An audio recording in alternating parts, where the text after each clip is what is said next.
Para po simulan na ang ating topiko ngayong third session ay atin pong tatalakayin ang normal at di normal sa praktika ng wika at edukasyon sa Pilipinas. Ito po ay bibigay sa atin ng isa sa mga haligi o ama ng MTBMLE.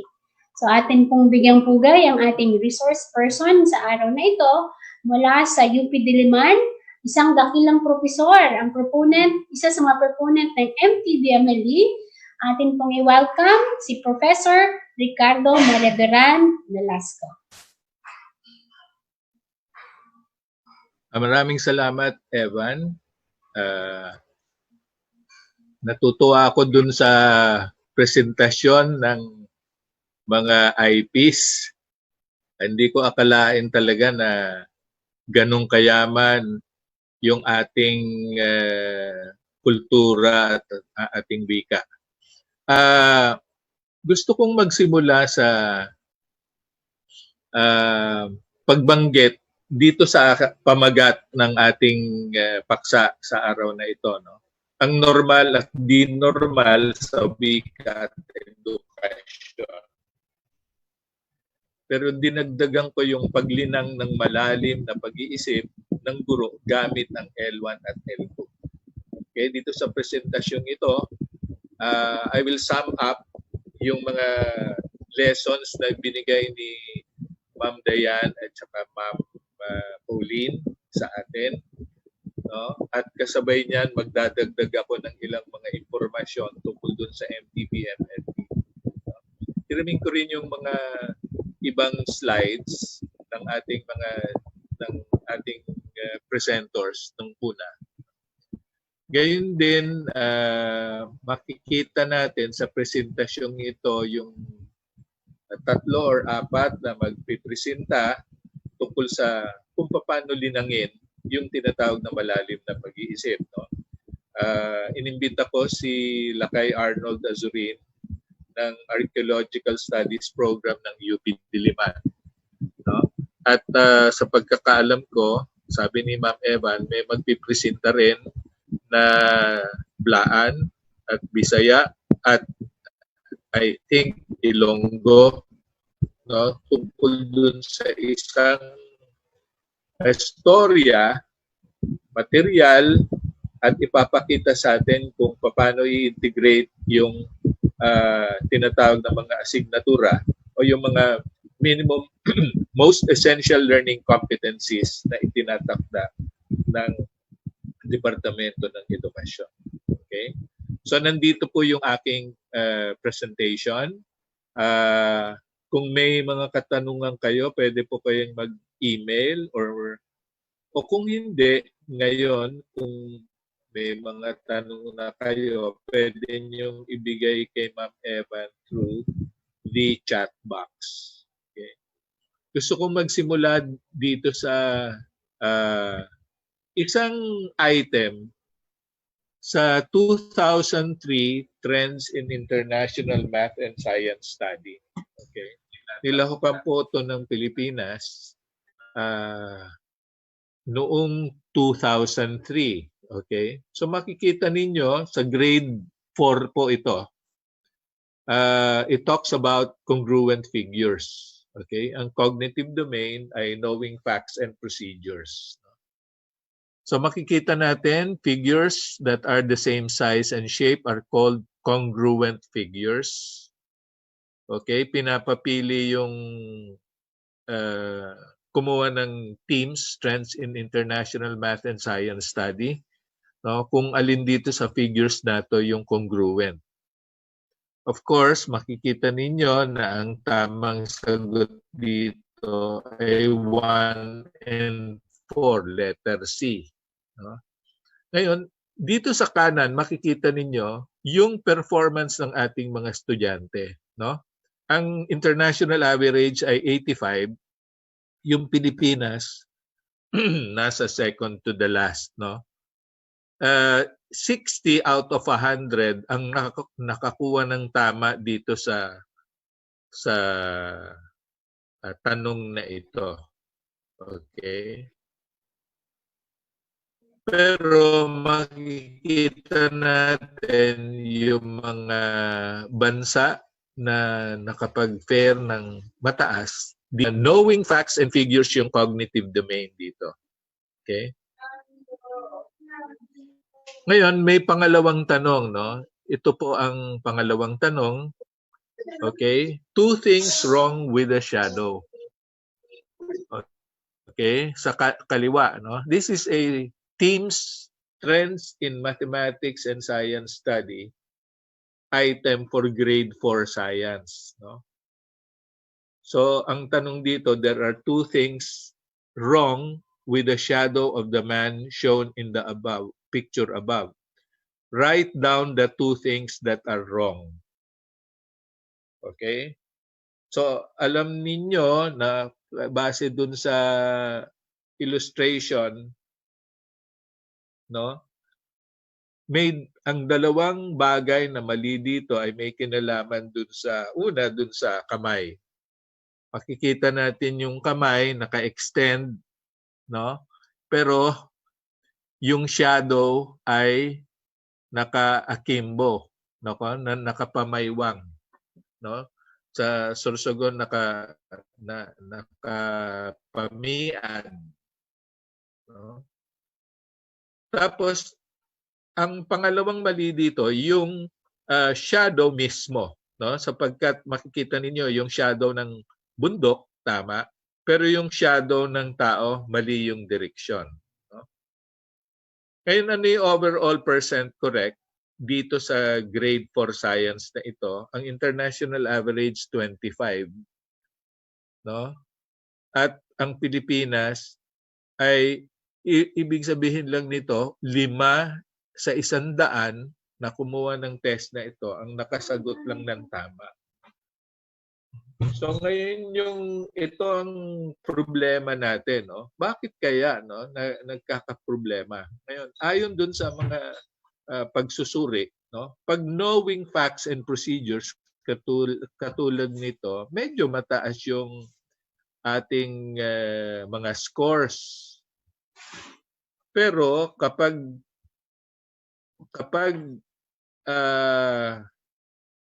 sinusubok na ang ating mga estudyante na magbigay ng paliwanag, no, ay doon sila nahihirapan. Katulad ng nakikita natin dito sa grade 4 science. Okay? Ngayon, tingnan natin yung itong pangatlo. Medyo mataas ito sa Teams 8th grade science concepts, no? At lalong nahirapan dito yung mga high school, okay? So 3 identical candles are placed in the 3 jars shown above, and lit at the same time.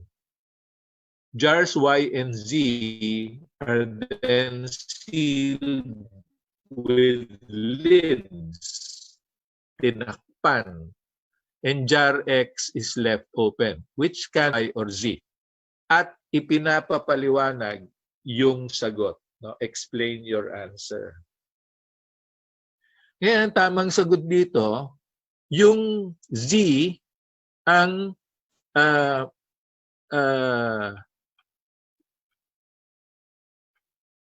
yung Z, no, yung unang mapapatay yung ilaw. Bakit? Sapagkat mas konti yung oxygen, no? Hindi katulad ng unang dalawa, yung X at saka Y. Okay? Ngayon tingnan ninyo yung sagot ng mga bata, no? Ang Philippines nasa 9, nasa 5 out of 10 ang nakakuha nito ng tama, no? Ngayon napansin nila dito sa teams na ito, no? Number 1 ang Pilipinas sa paggamit ng wika na hindi atin sa buong mundo. At nako-correlate ito dun sa ganong scores. Okay? Sapagkat yung mga ibang mga bansa, ginagamit nila yung unang wika nila, first language, sa pagtuturo. Pero sa atin, no, ang ginagamit ay English. Okay?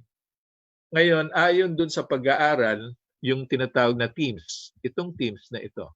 Ng PISA, I'm sorry. Program for International Student Assessment. Nung 2018, no? Natuklasan din nila yung parehong bagay, no? Na may kinalaman sa wika. Of course, marami pang problema, no? Gaya ng bullying, gaya ng sinabi ni superintendent na growth mindset, no? Pero ang kapansin-pansin dito, kung ikukumpara yung Pilipinas dun sa mga sa ibang mga bansa, no? Tayo lang yung gumagamit ng wika na hindi sariling atin, no? O ngayon, tutuloy tayo dun sa natuklasan nila, no, sa 2018 National Report of the Philippines.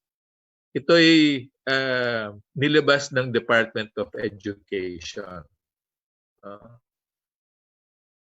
Natuklasan nila 38.36% ng mga estudyante ang nasa proficiency level 1B at 26.74% ang nasa proficiency level 1A. Ito po ay sa reading, no?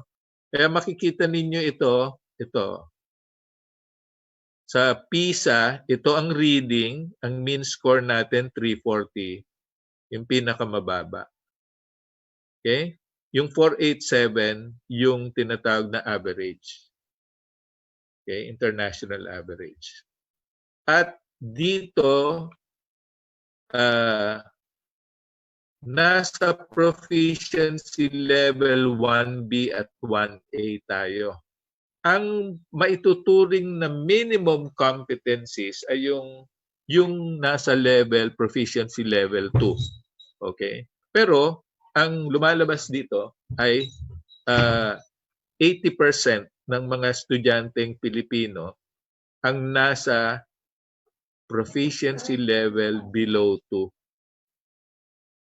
Ano po ang ibig sabihin nito? Ang ibig sabihin nito, majority ng mga estudyante natin, at ito'y nasa high school na, cannot identify the main idea in a piece of text of moderate length and may have difficulty in making comparisons based on single features of text and in making connections between text and outside knowledge.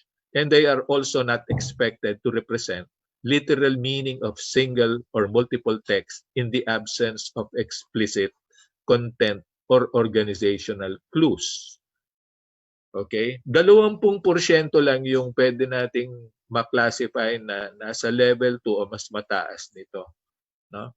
So, ito po ang isang malaking problema natin sa literacy at numeracy, no, sa ating bansa.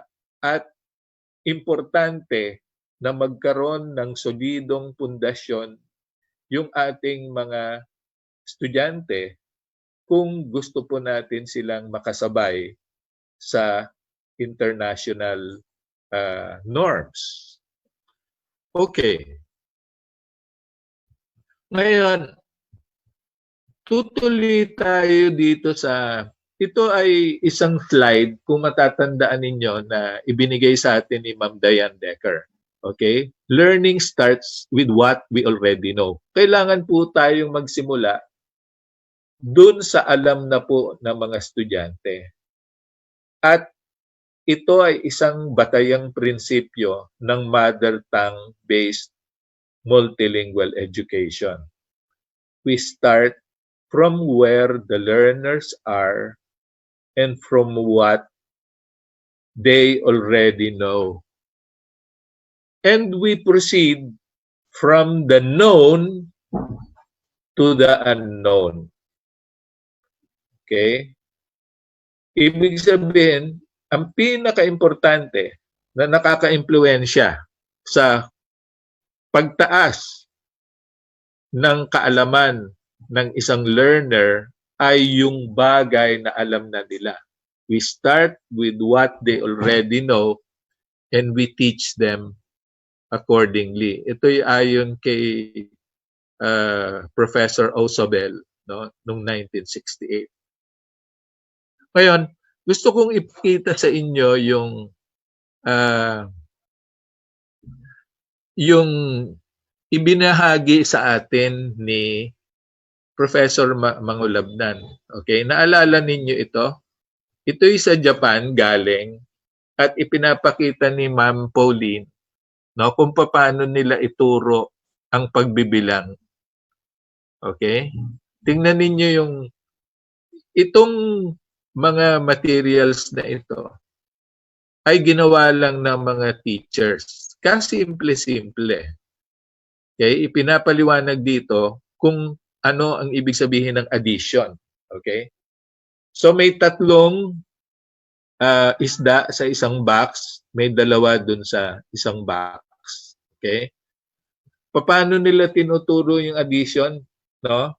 Sinisigurado na nila na bago nila ituro yung tinatawag na bokabularyo ng mathematics, tinuturo mo nila yung konsepto.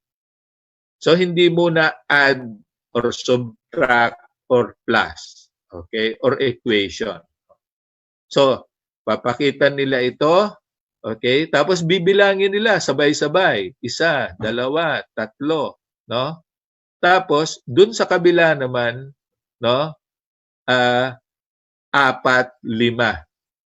Sa halip na plus or addition, ang sinasabi nila, no, ipagsasama. Yung ideya mismo ng pagsamahin ang dalawang bagay, no, yun muna yung ipinapakilala nilang konsepto sa bata sapagkat nasa bokabularyo na mas naiintindihan ng bata yung pagsamahin kaysa dun sa add, which is a technical term. Okay? Pagkatapos nito, bibilangin nila 1, 2, 3, 4, 5. Okay? Susunod, ipapakita nila yung equation, no? Nasisimbolo yon na yung 3, no, plus 2 equals 5. Pero naipaliwanag na nila ng una kung ano yung ibig sabihin ng pagsamahin, no? Hindi lang 'yan, kung hindi itinuturo pa nila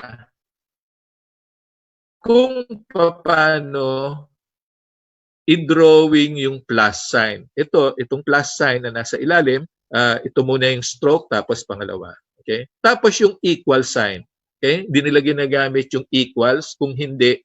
Kumbaga, 3 at 2 ay 5. O kung hindi, pag pinagsama natin ang 3 at 2 ay magiging 5. Okay? At sa kanila ipapaliwanag, pagkatapos niyan, okay, i-apply ngayon nila yon dun sa ibang konsepto. Katulad ng candy, para siguraduhin na ng addition. At may box na. Okay, makikita ninyo, nilagay na yung box, plus box, equals box. Okay? At pinupuno nila ito ng tamang mga sagot. Okay? So, ito yon. So, 3 plus 2. Ito yon. 3 plus 2 equals, no, ay magiging 5. So, ibig sabihin nito, they start from where the children are and from what they already know, proceeding from the known to the unknown. Okay? Pagkatapos niyan, mas abstract na ngayon. Okay? So ito, mga tiles, makikita ninyo may equation na naman. Okay? Tapos, makikita ninyo yung idea ng 3 plus 4. May arrow dito, ibig sabihin nun, idudugtong mo ngayon yan, tapos bibilangin mo. So, 1, 2, 3, 4, 5, 6, 7. Okay? Ganun na naman, may representation, tapos magiging 7. Pag na-apply mo na yung prinsipyo, okay, ay mas importante yun kaysa dun sa bokabularyo. Sa halip na ipamemorya natin ang isang bagay, kailangan ma-apply nila yon sa katulad na halimbawa. At dito, makikita natin yung aral natin sa mga Hapon na pinagtsatsagaan talaga nila na maintindihan nila from the very beginning, no? Yung konsepto ng addition, multiplication, division, etc. No?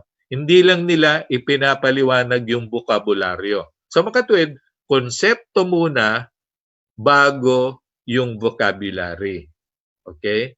Yung konsepto ginagamit nila is ordinary language or language understood by the learners. Tapos sa kanila ipinapaliwanag yung tinatawag nating academic language. Okay?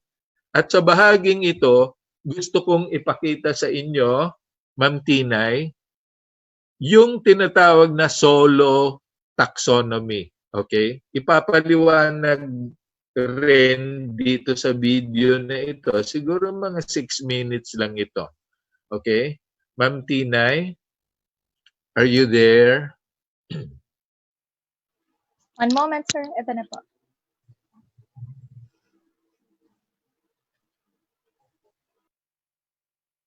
Ang pamagat nito ay teaching, teaching, and understanding.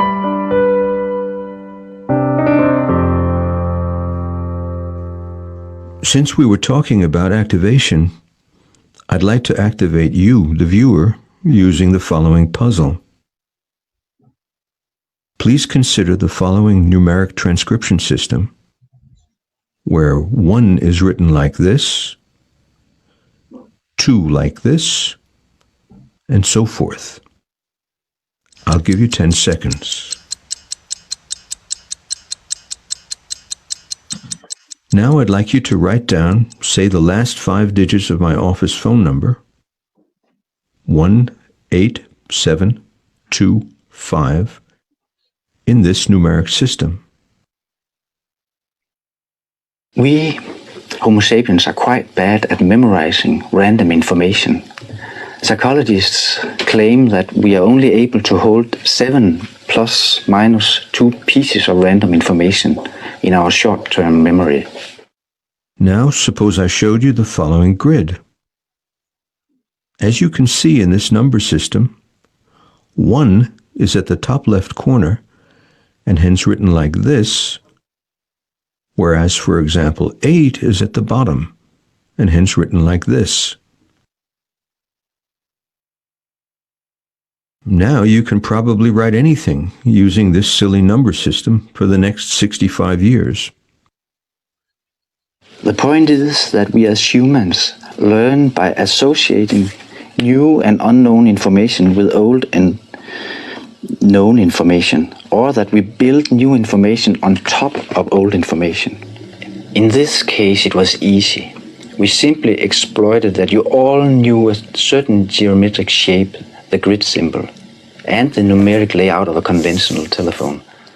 But when teaching semantics or fertilization or political power theory or Roman literature, it may not be clear what the students know or how they know it.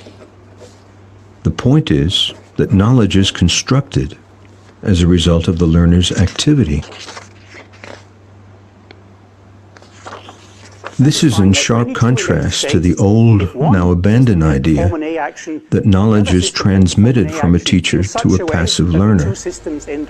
Transmission is not the way humans learn. And we say that two systems are bisimilar if and only if there exists. Active knowledge construction is. Learning takes place through the active behavior of the student. It is what he does that he learns, not what the teacher does. However, activation itself is not enough. We also need a theory of understanding to take into consideration how students are activated. Professor John Biggs has such a theory. The solo taxonomy, short for structure of the observed learning outcome, distinguishes 5 levels according to the cognitive processes required to obtain them. The lowest level in the taxonomy, level 1, is known as the prestructural level, at which the student has no understanding, uses irrelevant information, and or misses the point altogether. One final question. What is a cow? Level 2 is known as the unistructural level, where a student will focus on one relevant aspect only.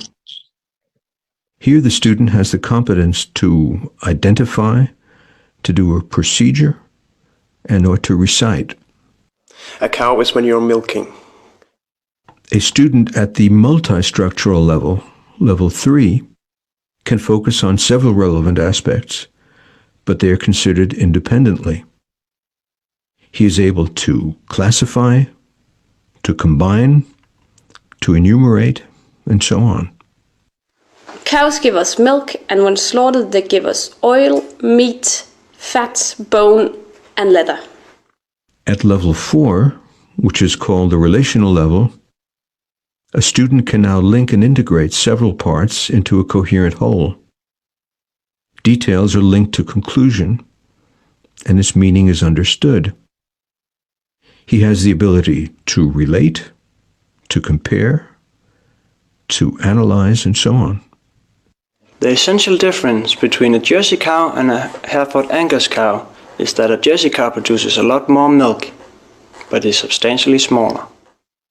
At the 5th and highest level, the extended abstract level, a student has the capacity to generalize the structure beyond the information given, and even produce new hypotheses or theories which may then be scrutinized. Cattle, or kai, are domesticated ungulates, a member of the subfamily Bovinae. And it seems to me that humans must have been the root cause for the diversification of cattle, because they were selected for different genetic characteristics like draft, milk, meat, size, color, and behavior, to name a few. We refer to levels 4 and 5 as deep For understanding. instance, one can prove that it is always an equivalence relation. Yep. Excuse me, isn't this the same as last week except with implicit environment? Levels 2 and 3 are referred to as surface understanding. We could have composition, the usual semicolon operator, and then we'll have an if-then-else construct, and Wait, is that a colon or a semicolon?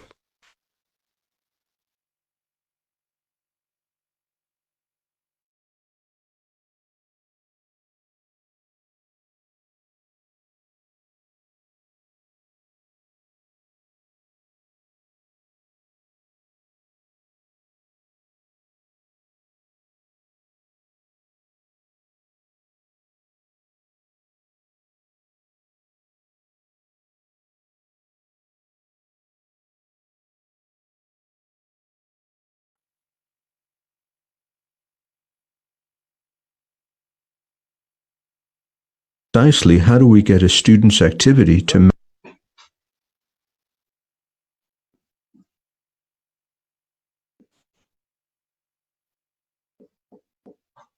Okay? Okay na, Tinay? Pwede na This ako. is called Hindi dealing. na, pwede. Wala na yan. Wala na. extend. Okay. Okay. You cannot start screen. Oh, okay. Tinay? Pwede na ako? Yes, sir, go ahead. O babalik tayo dun sa presentation ko ngayon. Okay. So, nandito na tayo, no? Sa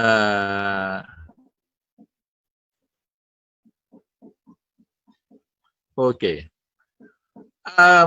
Marami sa inyo alam na yung yung Bloom's taxonomy of learning objectives. Okay? So may parang antas-antas ito, remembering, understanding, applying, analyzing, evaluating, at saka creating, no? Yung pinaka simple, yung nasa kaliwa, yung remembering.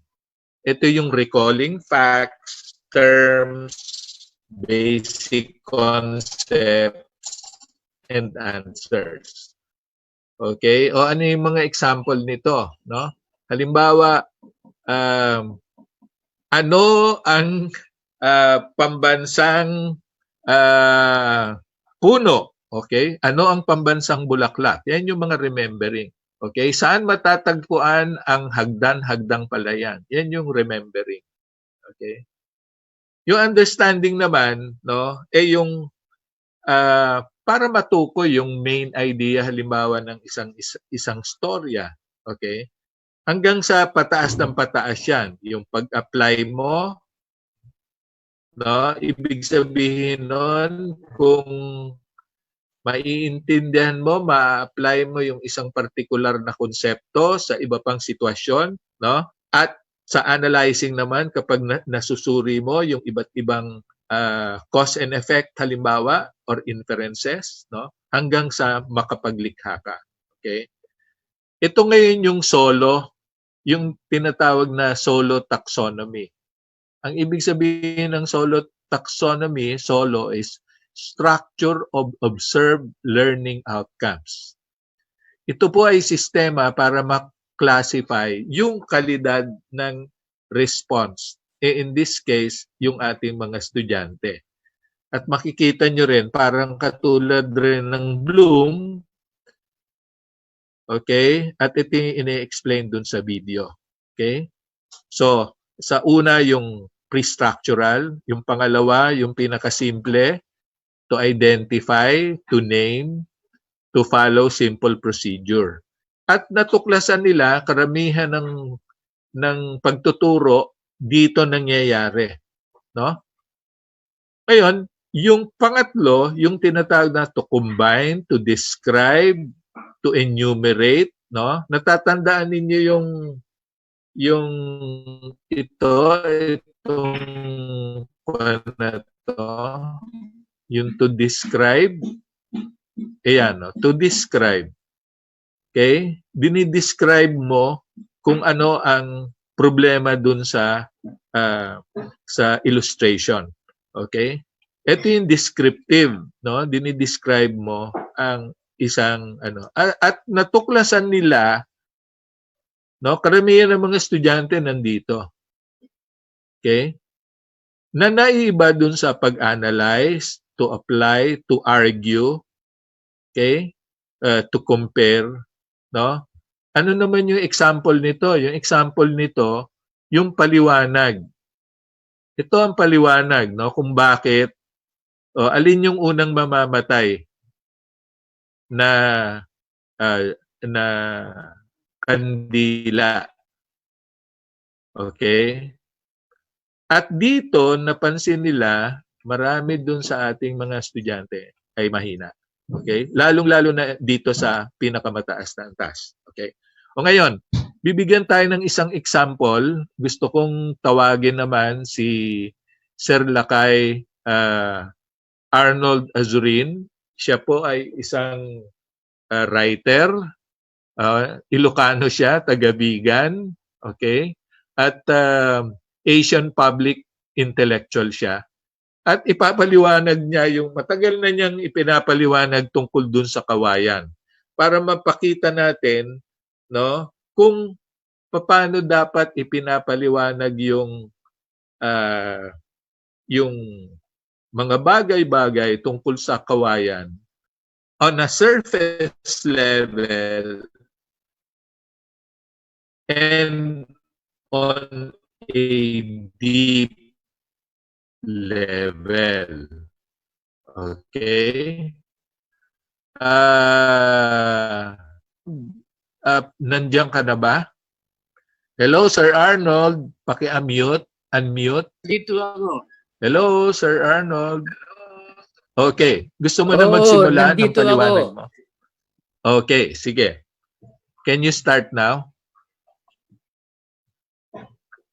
Oo. You have the floor. Sige. Yung kawayan ay talaga namang wala namang Pinoy siguro, walang Pilipino na hindi nakakaalam kung ano kawayan. No? Pag mahaba ng kawayan, merong kasamang lechon doon, yan, pesta na naman. Yan. May yung kawayan gusto kong talakayin na may mga iba't ibang kaalaman na natin na-ignore, no? Pero maganda rin na iulit natin na ipako sa ating utak dahil maganda rin na alam natin ang mga hindi lang yung silbi ng kawayan kundi kung bakit may iba't ibang kawayan, no? Kaya ang sabi ko ay yung environment will create its own species, its own variety of kawayan. For instance, pag gumawa ng mga tao sa rural area ng bahay kubo, ang kawayan na kanilang gagamitin sa poste, no? At saka sa hagdanan ng bahay kubo ay yung kawayan na matigas at very tough at nakatira sa baba ng landscape, ano? Importante itong masabi natin na ang mga poste at hagdanan ay ginagamit lamang ng talagang specific na kawayan na ang tawag sa Ilocos ay bayog. Itong kawayan na ito na ginagamit para sa poste at sa hagdanan at saka mga kailangan ng parte ng bahay na very strong ay hindi lang nabubuhay sa baba ng landscape kundi sa may maraming tubig. Kasi kung yung paggawa ng bahay kubo, ang susunod na gagawin ay yung pagbigay ng dingding, no, yung walls, ibang kawayan naman ang kailangan. Itong kawayan na ito ay yung tinatawag na bulo, no? Or at itong bulo or boho ay malaki ng yung butas sa loob, malaking butas. Therefore, ang material na kanyang dinadala, itong buho ay manipis. Hindi katulad yung bayog na very, very thick, strong, and tough. No? Itong, in contrast, yung specific bamboo na ginagamit parang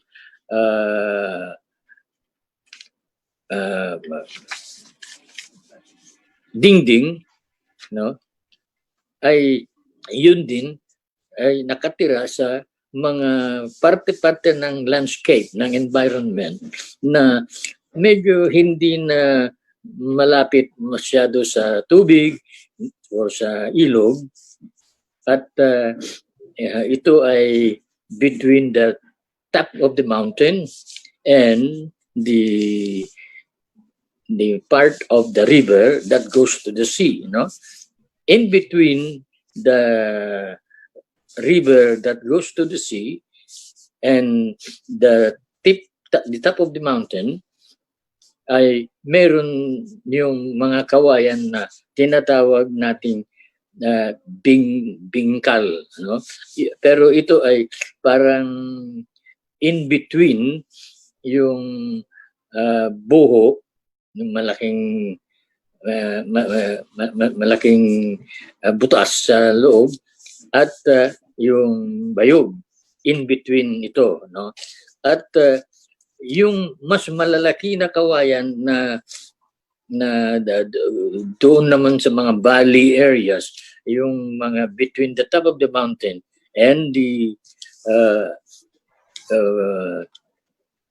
river side part of the landscape, ito naman ang mga kawayan na malalaki, mahahaba, no? At ito ang ginagamit na raft, bamboo raft, para silang merong watercraft na pupunta sa one side of the island to the other. Ngayon, itong klaseng kawayan na mahaba ay yan ang mga ginagamit para sa bahay kubo. Ito ang ginagamit na flooring. Pero kailangan may ginagawa ang mga farmers natin o mga karpintero na they also put this kawayan into the seashore, have it muna i-dry muna, parang medyo mawala yung mga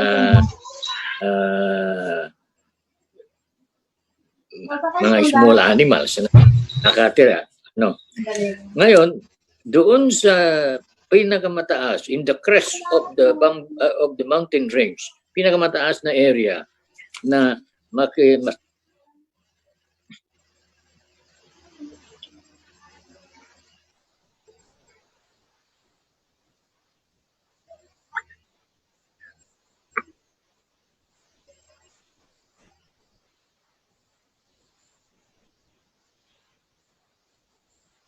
Naputol?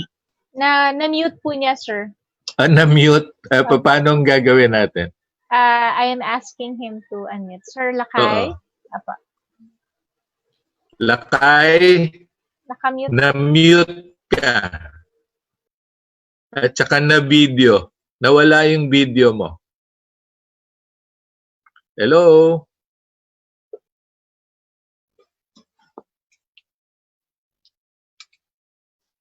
Wala pa siya? Nandyan po siya, sir. Nandiyan na siya? Apa. He just needs to unmute po. Hindi, pero nakausap mo. Well, anyway, makikita natin. Sige,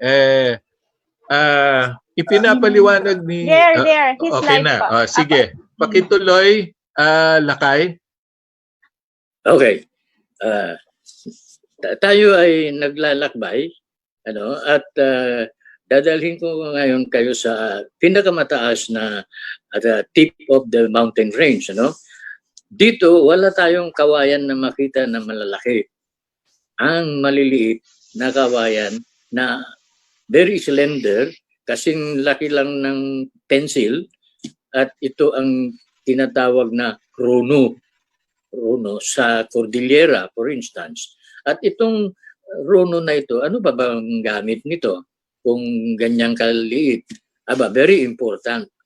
Sa mga vegetable growers, ang runo, pinaka-slender na kawayan ay ginagamit na trellis, yung akyatan ng mga vegetables. At ito ay ginagamit din sa mga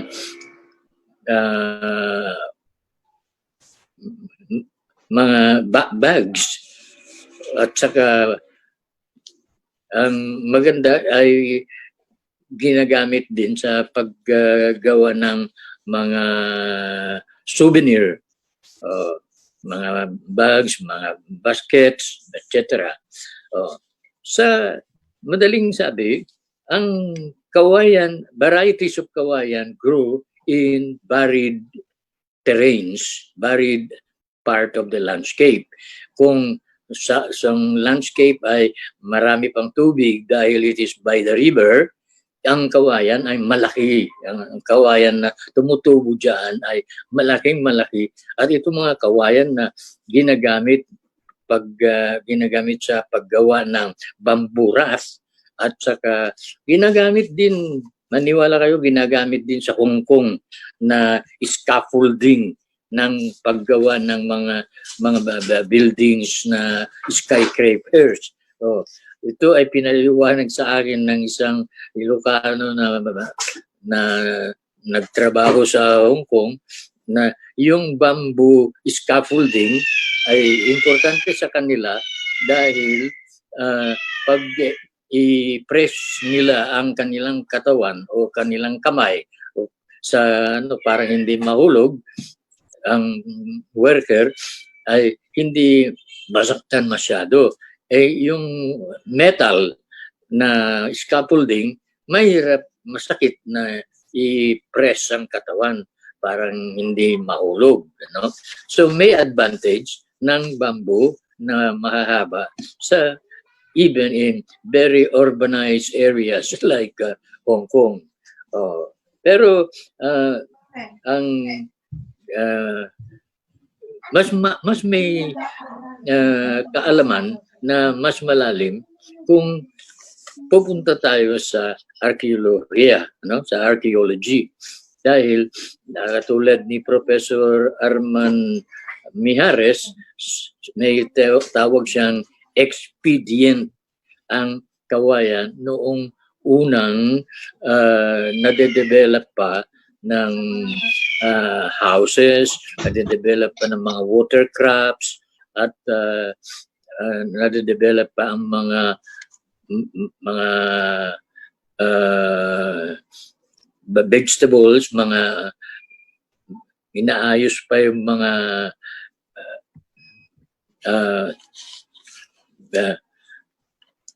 yung farming life ba. Ang kawayan ay gamit na weapon at saka tools, paggawa ng basket, paggawa ng fish trap, paggawa ng ang dami-daming bags. At yung nangyari ay ang kawayan ang pinaka-importanteng halaman in the early stage of the development of the agricultural life of the human being. Pero for instance, dito sa Pilipinas, diyan sa Mindanao especially, pag umulan ay basang-basa yung soil, yung kawayan mismo ang ginamit ngayon na pagbutas ng soil sa area where it has to be farmed. Bubutasan yung soil, lalagyan ng mga rice grains or corn grains, at yun ang instead of having to use a plow and carabao, yung kawayan pwede nang tusok-tusokin na lang yung farm or the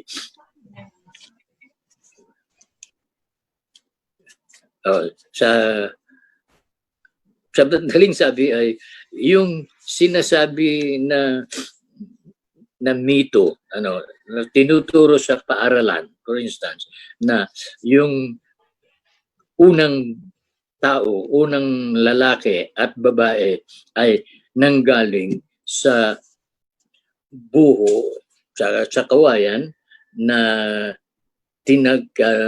binuksan ng isang malaking ibon, ganon. At noong up in the floods, there is supposed to be a flooded, a long flood that the bird has nothing to settle on, except this floating kawayan, and tinuka niya ng tinuka at nagbukas, nandyan na si unang lalaki at unang babae. Yan ang, maybe this is a poetic, a very poetic rendition of the scientific fact that the kawayan is the most essential, the most expedient, to use the word of Professor Mijares, na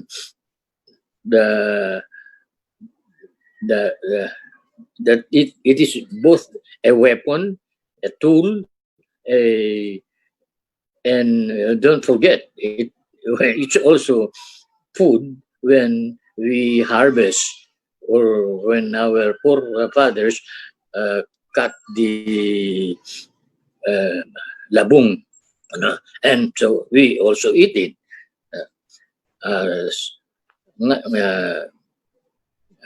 So I can conclude by saying that the kawayan is a very, not only an important, essential thing, but it is the life support system of the our early primeval ancestors. Pero may mga iba't, mas maganda pag malaman natin at sinasa ulo natin na yung mga kawayan ay iba't iba dahil tumutubo sila sa iba't ibang terrain or landscape. For instance, sa Batanes Archipelago, kakunti ang mga lupain doon, maliliit na isla. Siyempre, ang kawayan na tumutubo doon ay katulad yung runo sa Cordillera, yung maliliit. At ginagamit doon sa Batanes yung maliliit na kawayan na ito, parang mga lamang, yung hedges sa kanilang farms. At yun ang ginagamit din na paggawa ng kanilang mga nipa huts na noong una wala pang mga wala pang stone houses, dahil yung stone na house kailangan niya ng semento or lime cement, no? Ang unang ginagamit nila ay yung mga runo ridge na tumutubo doon sa small areas, small land. They also use them for hedges, and not only hedges, they are also, the kawayan, they're small as they are also useful in giving shelter for their cows, for their grazing carabaos. Okay. So very useful ang kawayan. And no matter how small the variety is, there is always a specialized use. Thank you. Okay. Maraming salamat, Lakay. Okay, napakalinaw, no? At makikita natin, yung dinidiscuss ni Lakay ay may kinalaman dun sa solo, no? Yung structure of observed learning outcomes, no? Importante, makikita natin, pag tinatalakay natin yung isang paksa, pwedeng mababaw yon, pwede ring malalim. No? Ang dinidiscuss ni Lakay ay kung paano lalong palalimin yung pag-iisip ng mga estudyante kung alam natin yung paksa completely. Okay? Tapos saang direksyon natin dadalhin. Kaya sa halip na memorya lang yung kawayan o yung pangalan ng mga kawayan, no? Makikita natin yung multi-structural at saka relational na paliwanag na ipinapakilala ni Lakay Arnold. Okay? Maraming salamat, Lakay. Okay, itutuloy natin yung ating discussion. Okay, pero stay put kasi baka mamaya may mga tanong. Ngayon ba may mga, Ma'am Evan, Meron kayang mga tanong yung ating mga participants sa discussion? Wala pa? Okay, tuloy. Padayon? Padayon? Okay. Okay. Hihintayin natin mamaya. Kakausapin din natin yung ibang mga presenters, no? Pero at this point, gusto kong ipakilala sa inyo yung ilang mga batas na ginawa para itaguyod yung mother tongue-based multilingual education, no?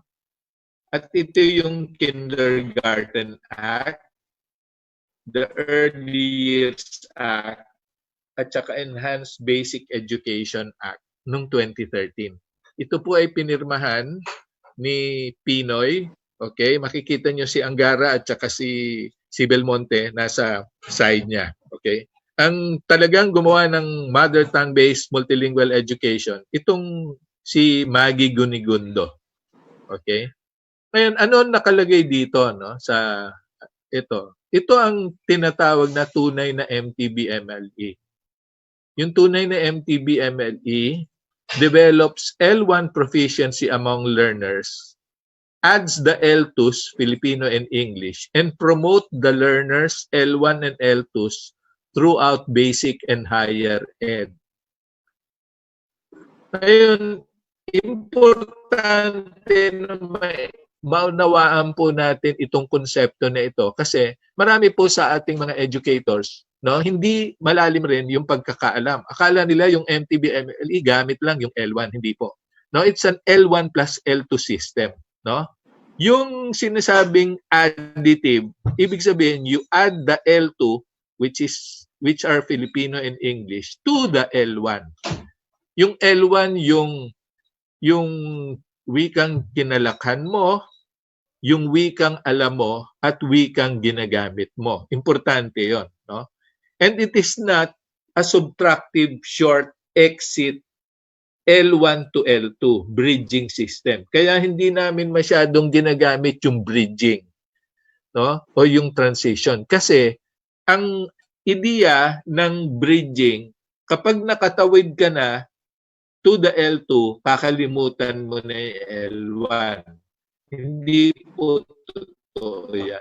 At sa inyong karanasan, maging sa inyong karanasan, makikita natin na yung paggamit ng L1 ay nagpapatuloy kahit hanggang kolehiyo.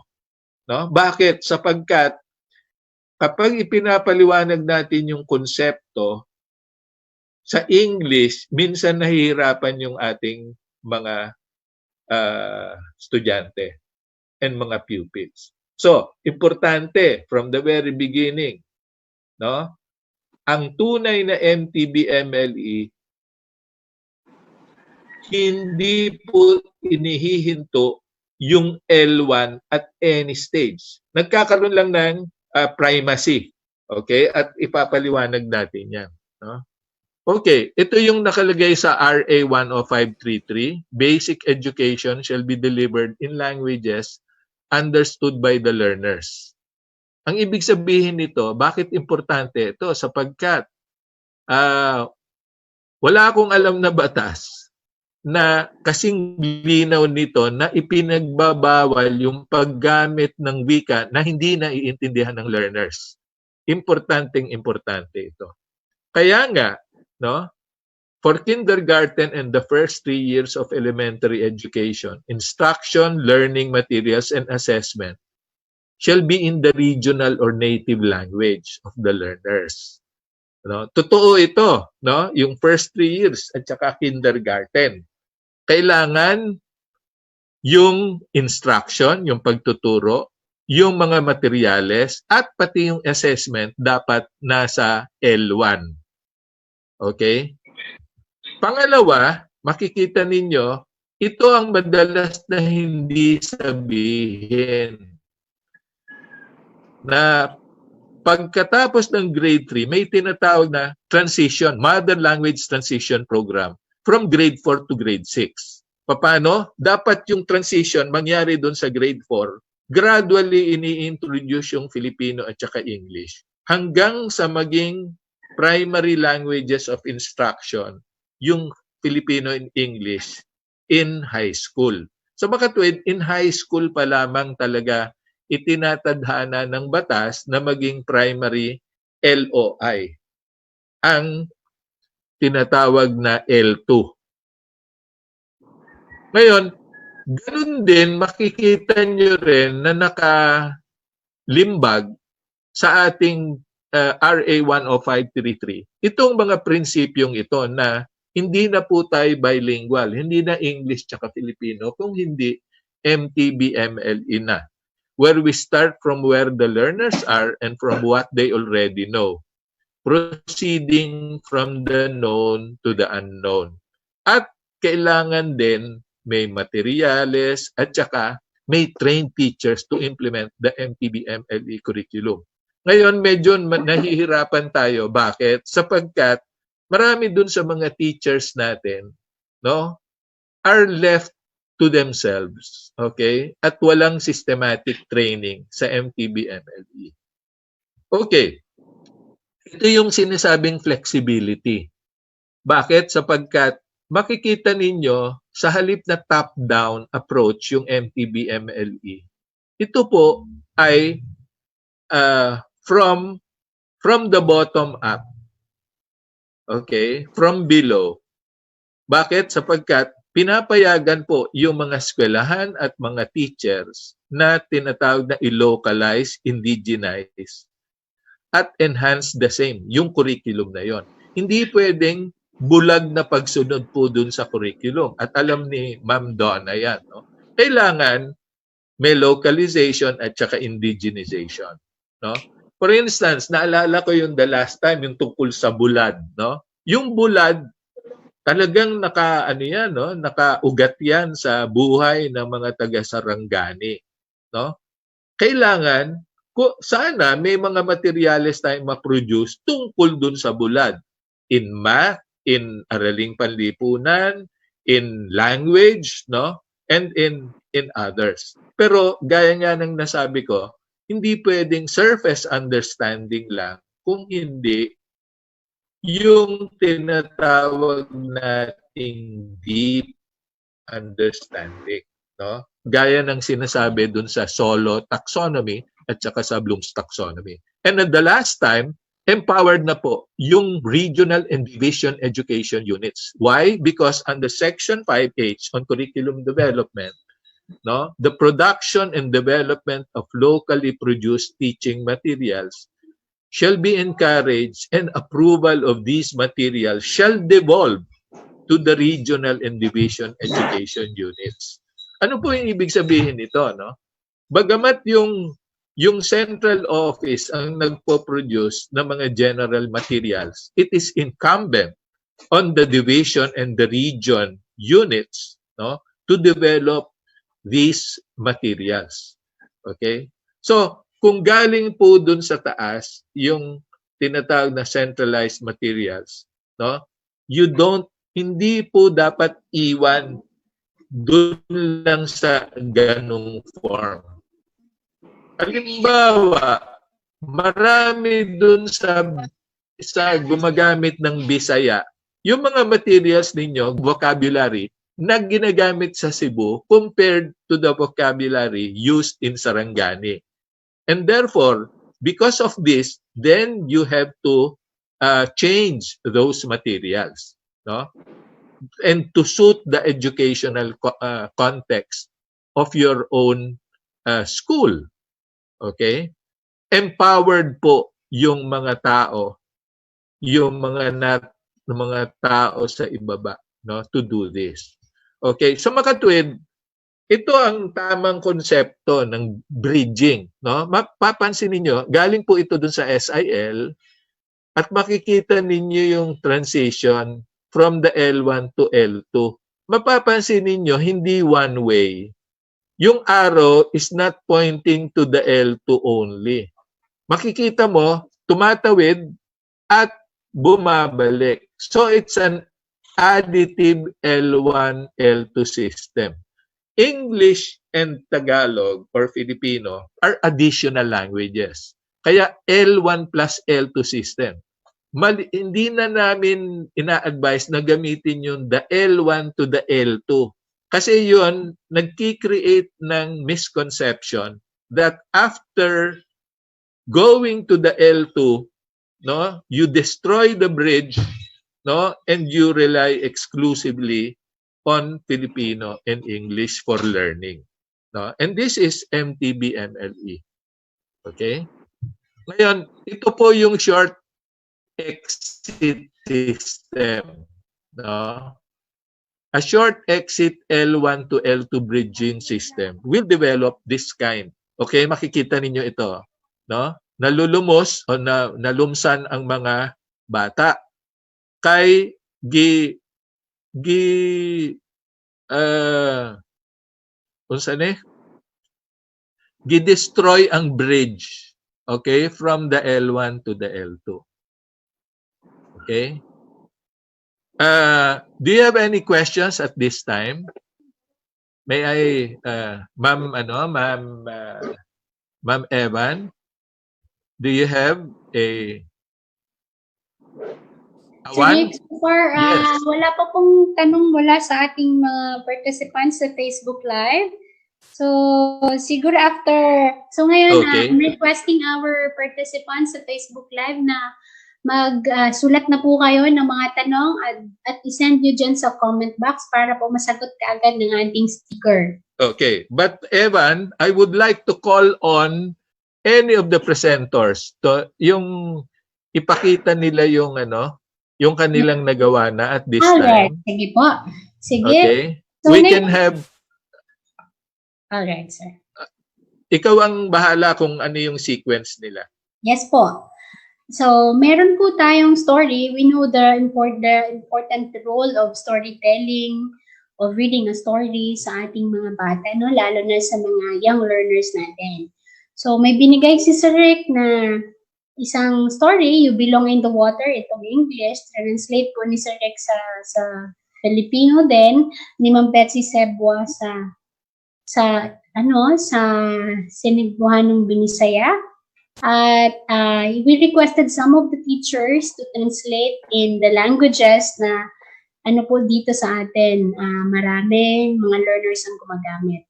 So ngayon po, sisimulan po natin sa Blaan. Blaan being the largest IP group in the division of Sarangani. At ang ating story po ay tinranslate ng ating mga teachers, ng mga language teachers natin in Blaan, ni Ma'am Edna Alicaba at ni Ma'am LG Malayon. Pero ang presentation po ay ipipigay sa atin ni Ma'am Flora May Nunggod, isang teacher na Blaan mula sa munisipyo ng Malapatan. So si Ma'am Flora May po. Ma'am Flora May, Fiflafus. Good morning, Ma'am Flora May. Ayan, nakamute po si Ma'am. Happy IP Day, Ma'am. Happy International Happy IP Day, Ma'am. Sa lahat po ng Blaans, Dule Blaan, Happy IP Day po. So, ngayon po, ilalahad ni Ma'am Flora May kung paano po gagamitin itong story sa pagtuturo ng kanyang mga learners. Sige, Ma'am. Wait lang.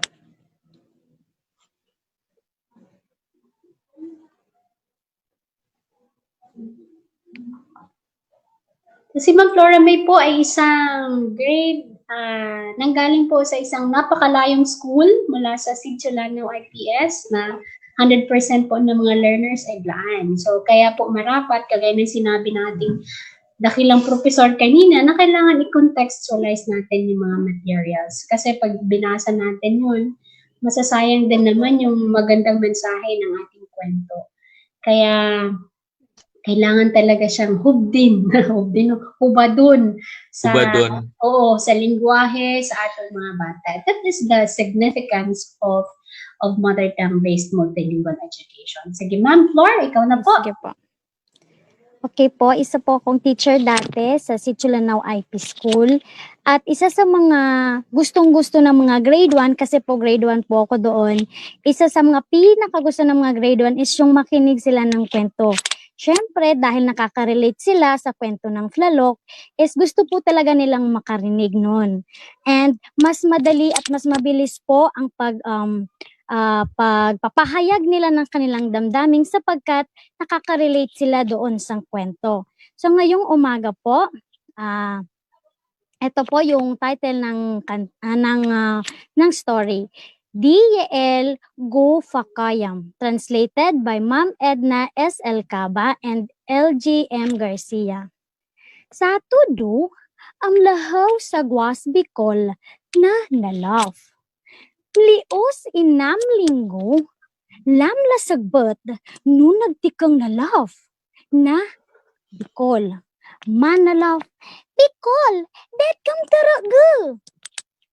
Tanun gliam, tanun bligo. Mlios itlo linggo, le no nagtikang na love, manalove. Bicol, det kam taraga. Tanun na loom. Timel Bicol, tanun na logong. Amlios ifat linggo, le nung nagtikang na love. Bicol, datigam taraga. Talanda ikongam.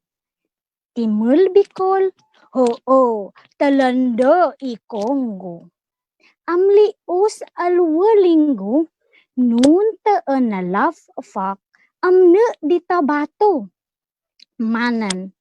Bicol, sagwege, salnadiga bawam, ifakam na di tabato.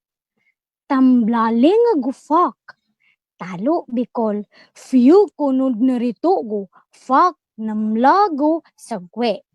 Kamyaf Bicol, timanan sagwe alufak, sagbat alufak. Mliro na love. Kayaan sa gwas kanufak. Doon man, le man kamyaf, gato di tana. Lamlon, tala galnawa na love.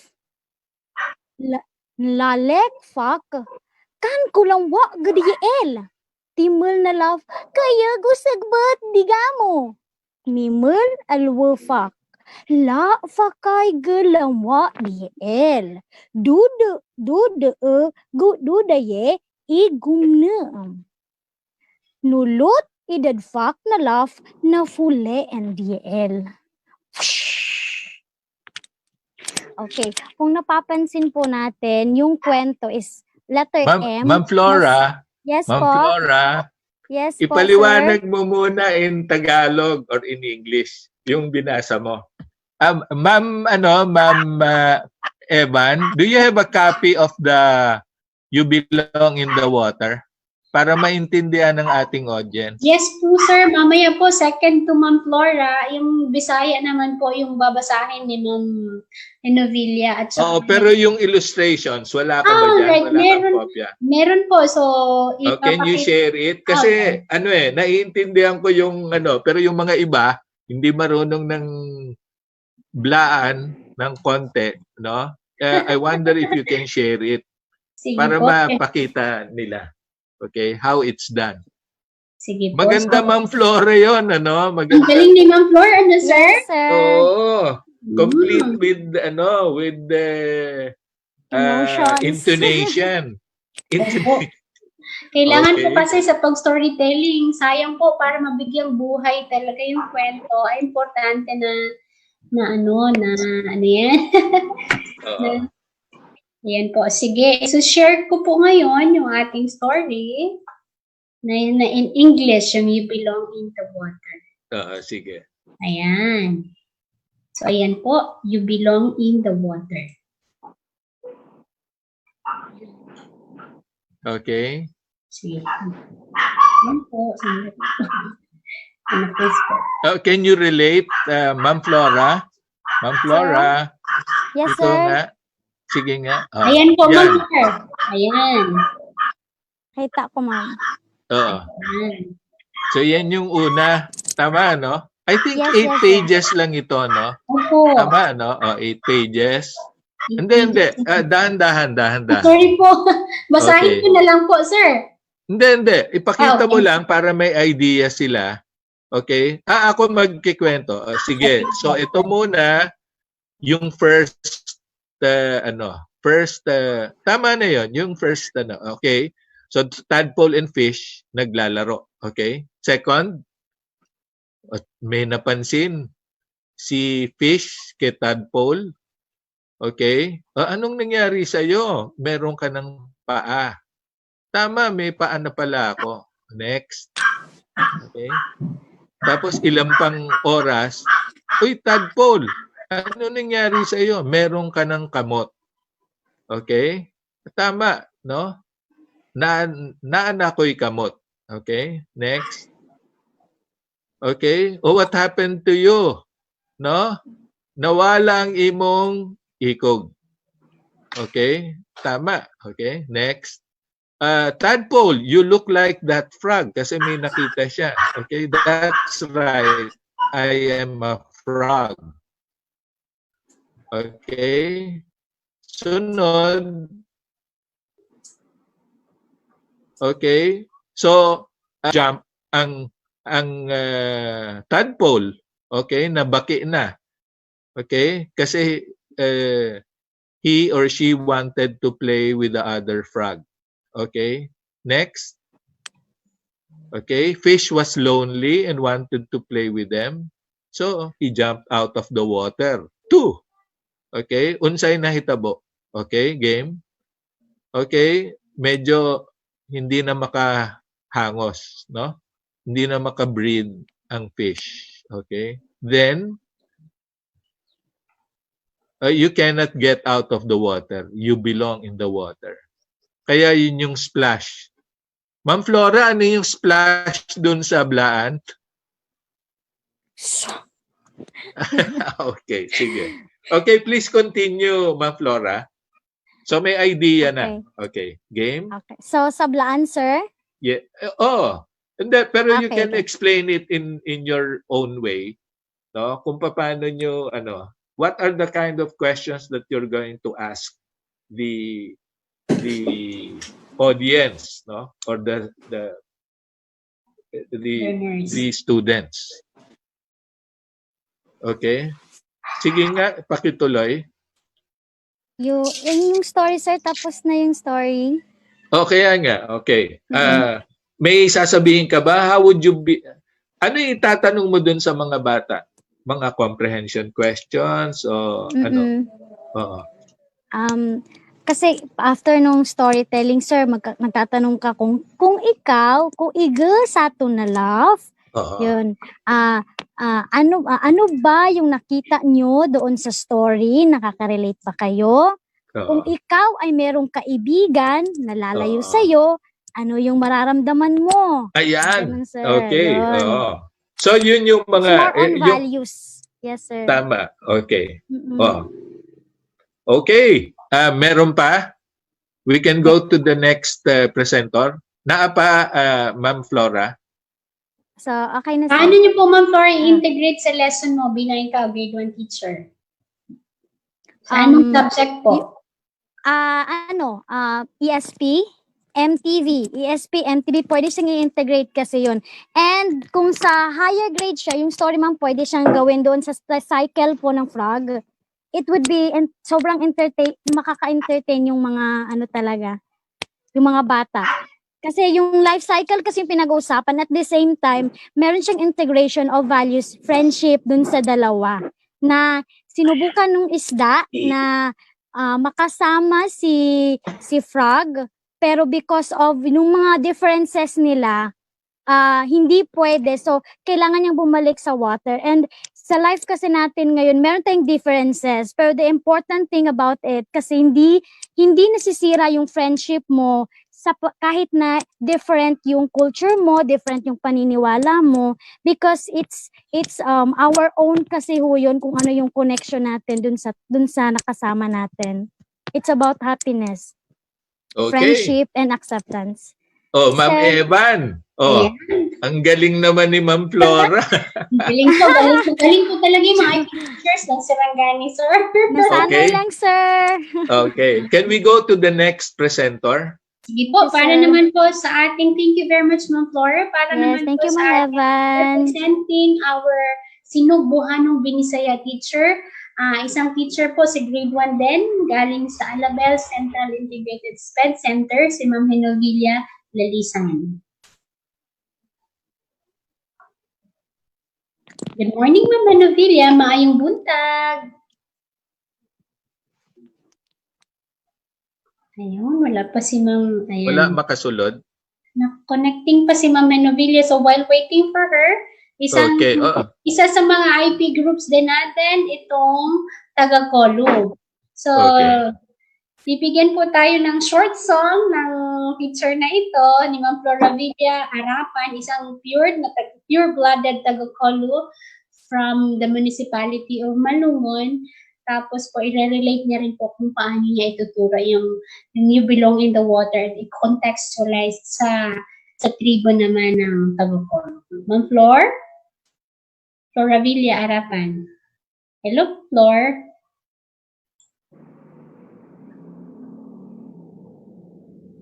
Naay motor. Andre, nasaan na po sila? Oh, nawala na si Ma'am Flor. Medyo, ano po kasi ang... While waiting, no, Yes.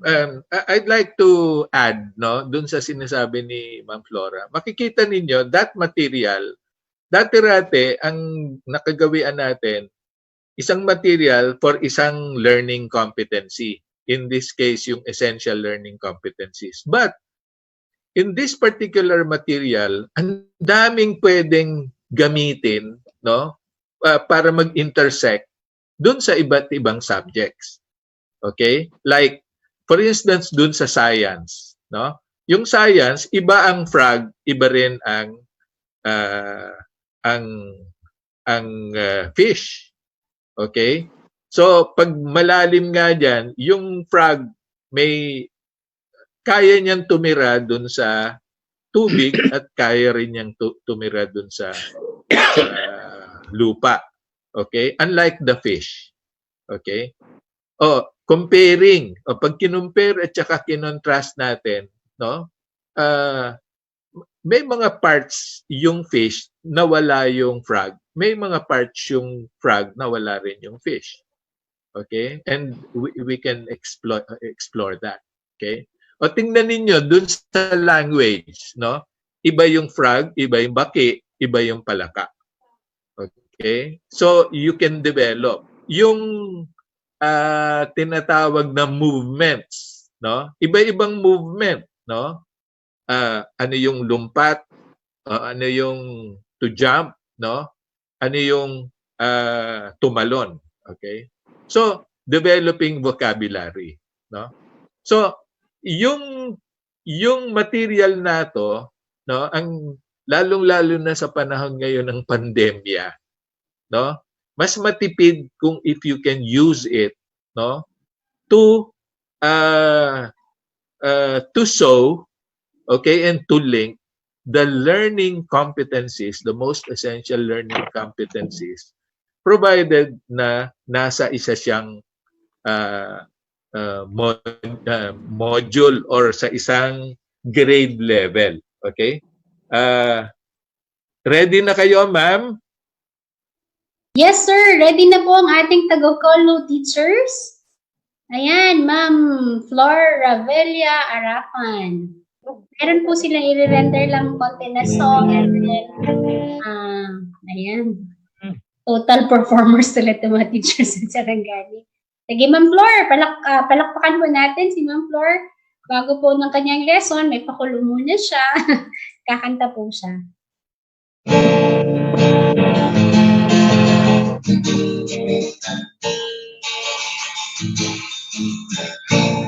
Inidayas taga-Kaulo, magdalangan kamayo.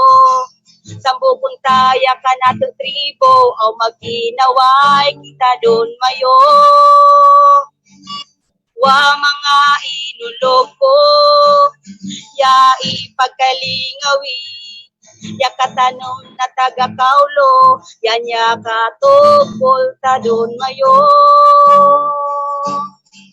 Aneng nato, auto'y mahimo mo,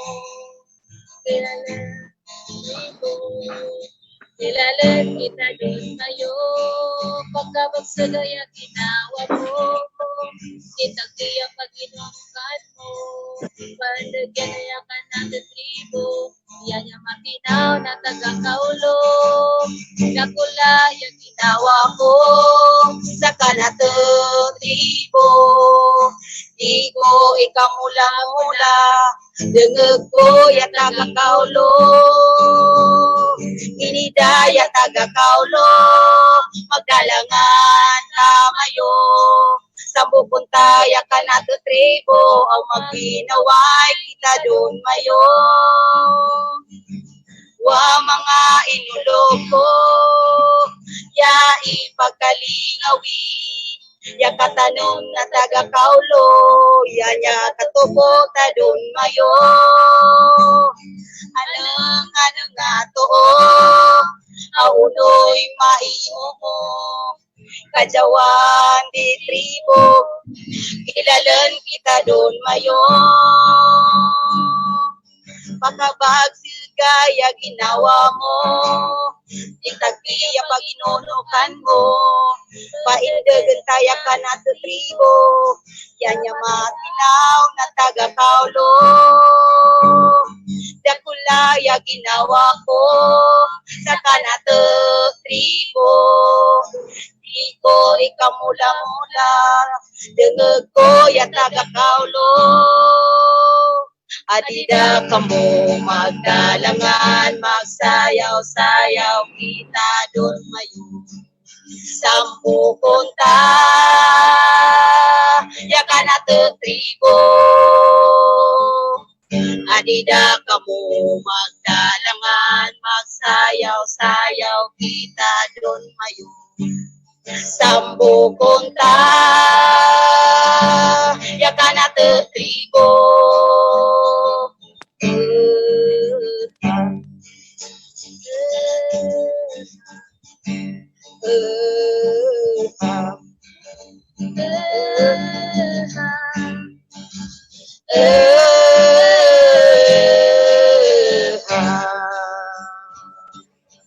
Alida kamo magdalangan, magsayaw-sayaw kita doon mayo. Sambu konta, ya kanato tribo. Alida kamo magdalangan, magsayaw-sayaw kita doon mayo. Sambu konta, ya kanato tribo.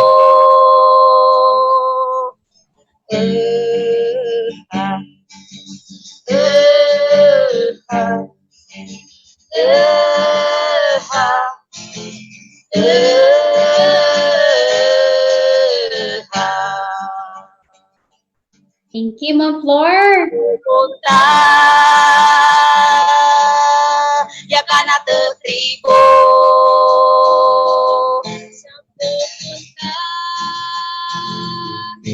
ya kanato tribo. Sampu punta, ya kanato tribo. Tribo na taga-kaulo.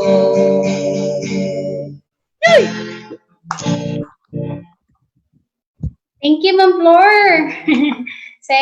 Ano po ang message ng kanta nyo? Para naintindihan ko po, i-unite natin ang mga tribo taga-Kaulo. Tama po? Ang ibig pong sabihin, ma'am, ay kailangan po magkaisa. Kahit anong ori tayo, kahit anong oring tribo ka, o anong, saan ka nabilong na tribo, kailangan magkaisa po tayo.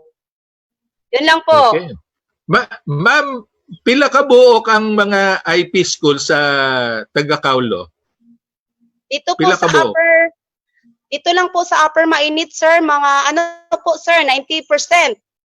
90%? Pila ka eskwela? How many schools? Mga may 20? Wala. More than 20 po yung taga-Kolo natin na mga school communities. Okay. Medyo though concentrated po sila sa munisipyo ng Maluon at saka some parts ng Alabel, ay medyo marami din po. Okay. Okay. Oo. So, naay presentation? Sige, si Ma'am Flor po ay babasahin niya at ang story na contextualized para sa taga-Kolo at saka ilalahad niya rin kung paano yun ituturo sa kanyang mga learners. Okay. Sige, Ma'am Flor?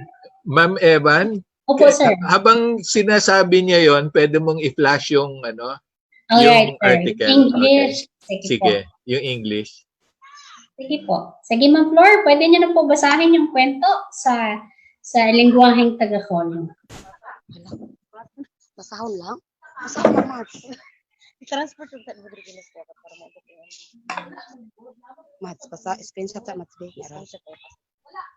Dali, screenshot lang. Screenshot lang. Dali na po ito. Dali. Sa start, Ma'am Evan.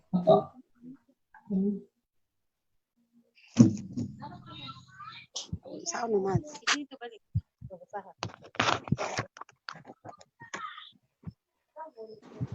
Sa first page. Kana. Okay. So good na, ma'am?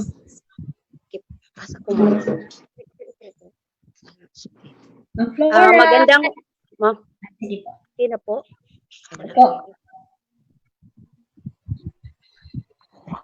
Sorry po, man. Kita ila sa...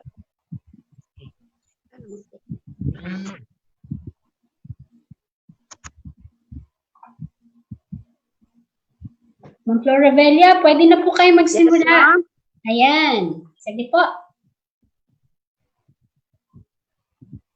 Hindi ko po marinig, ma'am. Start na po, ma'am. Basa na po kayo.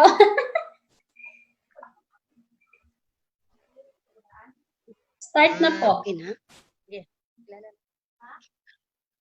Hindi niya marinig. Okay po. Ayan na. Hindi po. Okay na? So good na, ma'am. Okay.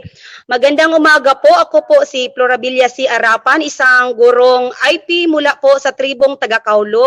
Ako po ay nagtuturo sa Upper Mainit Elementary School sa grade 2 na Taga-Kaulo. Importante po ang role ng pagkwento sa mga bata, kaya napakaganda na simulan natin ang ating leksyon sa isang kwentuhan.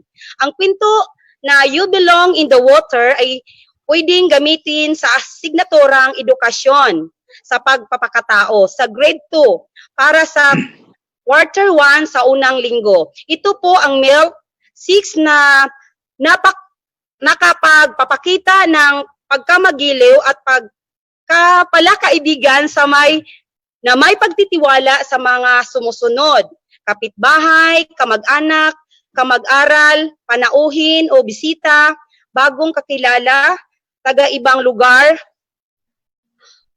Bago po natin basahin, i-introduce po muna natin ang lesson. Babasahin po muna ang kwento bilang springboard. So ito po ang kwento na galing po ito sa wikang Pilipino at isinalin ito sa wikang Taga-Kaulo. Sambok na alaw, migda nga silan Bicol aw si Payit, o pao silan migluya. Nyagiya tulo kasimana, aon dauman kinita ni Payit, miglong si Payit. Bicol, uno ya pigkagamakan mo, wadaya tulo mo. Oo agaw, sumubag si Bicol, aon da tulo ko. Tabod-tabod, wala da pakaginawa si Payit. Pig-usip si kanan ng mga ambak. Ano nga kausan? Nyawas duni tubig. Sumubag si Payit. Kalim ko doan magdanga upod kamayo. Sumubag ya duwa ka ambak. Di ka pwede maawas duni tubig. Yan ya, iyaanan mo. Piglong na mga ambak. Si Payit o pigliko si kanan at titubig. Nasa dulo na, nasa ending Sorry, na. mahina po yung Ang bilis ng storya. Oo. Ulitin. Sir, sorry po. Ulitin ko po, sir, ha? Kasi naano po, dito po kasi ako nakatingin sa laptop. Tapos naano po, na parang na-block po yung kwento. Pwede po ba ulitin? Hindi, pwede pa rin. Sige, sige. Ulit. Sundin mo yung illustration. illustration. Okay, sorry po. Sige, ma'am. Ulitin ko po. Sorry po. Sambok na alaw, migda nga silan Bicol o si Payit, o too silan migluya. Nyagiya tulo kasi mana, aunda uman kinita si Payit, miglang si Payit. Bicol, unuya pigkagamakan mo, wadaya tulo mo. Agaw, tsumubag si Bicol, aunda tulo ko. Nyagiya unom kasi mana, sa kanilan pagdanga, awon kinita ni Payit. Miglang si Payit, Bicol, uno ya pigkagamakan mo. Aunda siki mo. Agaw, iglang ni Bicol. Aunda siki ko. Nyagiya upat kasi mana, aunda uman kinita ni isda. Bicol, uno ya pigkagamakan mo. Wadaya ikog mo. Sumubag si Bicol, yan agaw wadaya ikog ko. Nyagiya duwa kasi mana, kinita ni Payit ya ambak adto ni taas na bato. Miglong sa kanan, Bicol, aunda kaunawa mo idto ni taas na bato. Simubag si Bicol, oo, nya imo dako ambak. Miglong si Bicol, madyaw kadtuan ko ya ambak o magdanga kami. Lumugpat si Bicol pasinan at tilupa o migdanga dasilan upod ya ambak. Migkalat ya ginawa na Payit, kalimnan uman magdanga silan upod ya mga ambak. Yan ya duan, nalyumugpat si kanan pasinan at tilupa. Tabod-tabod, wada pa kaginawa si Payit. Tig-usip si kanan na mga ambak. Ana nga kausan nyawas do ni tubig. Sumubag si Payit. Kalim ko duan, magdanga upod kamayo. Sumubag ya duwa ka ambak, di ka pwede mawas do ni tubig, yan ya iyaanan mo. Pigpulot na mga ambak si Payit o pigliko si kanan at titubig. Yanda. Okay.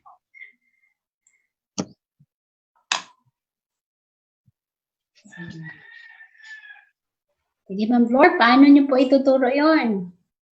Ano po yung gagawin? Pagkatapos basahin ang kwento ay magtalakayan na at lalabas mismo sa bata ang aral. Itutuloy naman ng guro ang leksyon sa kompetensi na dapat niyang ituro. Yan lang po, ma'am. Okay. Sige, sige. Palakpakan natin si Ma'am Flor. Okay. At saka si Ma'am Flora. Meron pa, Evan? May magpe-present o pwede tayong magtuloy muna sa lecture? Sandali po, titingnan natin kung nandito si Ma'am Novilla para sa Bisaya. Ma'am Novilla, nandiyan ka na? Ayan, ayan. Let us welcome. Ma'am, paki-unmute na lang po. Ayan. So si Ma'am Novilla po ay ating isa sa mga teachers na mula sa munisipyo ng Alabel. So, siya po ay grade 1 teacher din po. Sige, ma'am. Tuloy na po kayo.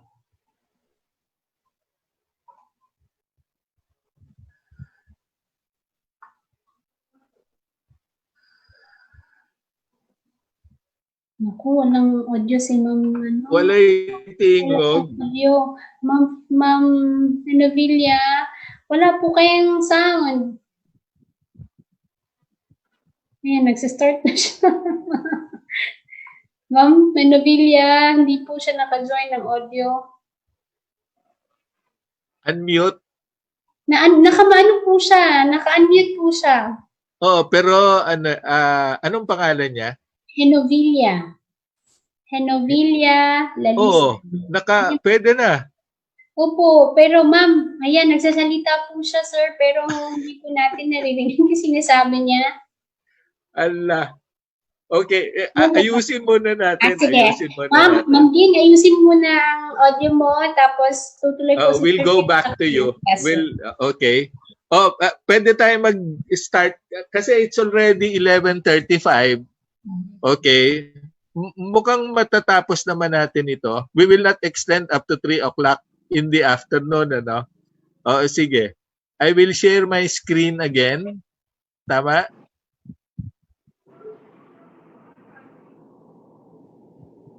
Okay, naalala ninyo to, subtractive bridging system. Okay, so I'd like to remind everybody na a real MTB-MLE system is an additive L1 plus L2 system. It's not an L1-2 towards L2 where you forget the L1. Okay? So, tingnan natin ito, no? Naalala ninyo yung everyday language at saka yung academic language? These were the terms introduced by Ma'am Diane. Everyday language, ang tawag doon, technical term is BICS, Basic Interpersonal Communication Skills. And the other one is yung academic language. Ang isang example ng everyday language, yung pagsamahin. Okay, that's everyday language, everyone. Pero pag academic language ka, okay, you now talk of addition. You now talk of plus. You now talk of equals. And that's part of the cognitive academic language proficiency. So, importante na we learn both types, two types of those language. Okay? Ngayon, yung everyday language is conversation at home, on the playground, in the community. Easy to understand and respond to. Okay? But CALP or the school language, okay, you need the academic language to succeed in school. But ang problema natin, yung CALP hindi ma-develop kasi it doesn't start from where they are. Okay? So, kailangan yung conceptual development importante. Yung examples niyan, division, dividend, calculate. Okay? Ngayon, kung walang mga katumbas ito sa inyong first language, okay? Ang gagawin ninyo, then you have to be more creative. Okay? Next is the language, the known language to the unknown language. Ganito yung, and I'm just summing up what Ma'am Diane Decker lectured a few weeks ago. Okay? You start from the known language, you have access, prior knowledge, kaya yung known concept ito. Tapos papunta ka dun sa language learning to the unknown language. Ganun din yung from the known concept to academic learning. So yung language pakanan, yung academic, yung known concept sa baba. Okay? So why is BICS and CALP important? Kasi you can easily learn everyday language in Tagalog or English without understanding Tagalog or English conceptual terms or academic terms. Then you have to struggle. No? At yun yung MTB-MLE natin. No? From the L1 to the L2. Okay? So, developing strong skills in listening, speaking, reading, and writing in their L1 makes it easier to develop listening, speaking, reading, and writing in the L2 with understanding. Okay? Next, the more concepts students already understand in the L1, the easier it will be. Sa makatwid, pag yung konsepto natutuhan na dun sa L1, ang ibibigay nyo na lang yung vocabulary. Okay? So, the curriculum needs to be planned well for developing CALP well and using L1 to support learning. Ito ang kailangan ninyo. The teachers need to understand BICS and CALP. Hindi automatic na kapag marunong na kayo ng first language,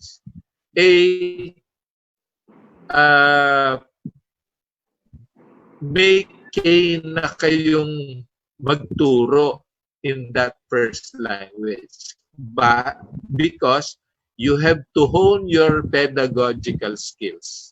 Okay? You have learning action cell, okay, to develop the materials and the concepts, no? Wag nyong aasahin na magta-translate lang kayo. Hindi, it's not simple, no? Simply that, yung pag-translate. Kailangan pag-isipan ninyo kung paano isasalaysay sa mga at ibigay, no? I-deliver yung lessons in the language that the students understand. Okay? Ito, yung research shows it takes 5 to 10 years to learn. Huwag kayong magmamadali. Okay? Kumbaga, yung chewable chunks lang. Totoo na merong curriculum. Pero yung curriculum na yon, it's not written in stone. Okay? Kailangan you have to proceed step by step. Okay? Ma'am Evan, ready na ba yung ating presenter? Ma'am Novilla, hello Ma'am Novilla. Pwede po i-test natin kung nandiyan ka na. Okay na yung audio mo?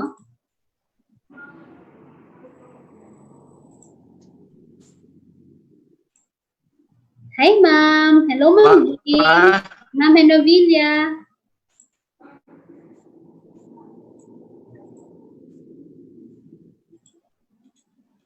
Para po talaga may problema si Ma'am sa Okay, so we can continue. We'll wait for that. Okay. Now, I'm going to go to the international research programs on early exit. Okay. Ito yung research na nakikita natin. Children need at least 12 years to learn their L1. So, tinuod na 3 years pa lang or 2 years pa lang, no? Hawod na sa L1, no? Dili na tinuod. Okay? And older children, 10 to 12 years old, are better L2 learners than younger children. Kaya mas develop ang ilang brain. Okay? At an early age, ang grade 1, grade 2, grade 3, that's not enough. Even while learning content in the L2, in Filipino and English, you still have to use your L1 to explain things. Okay? And it takes 6 to 8 years of strong L2 teaching before the L2 can successfully be used as MOI. Okay? This is the international research on early exit programs. Okay? I will show you this question, no, which has perplexed many people, okay? With increasing the time for English or making it the exclusive MOI, improve our English. And this has been the question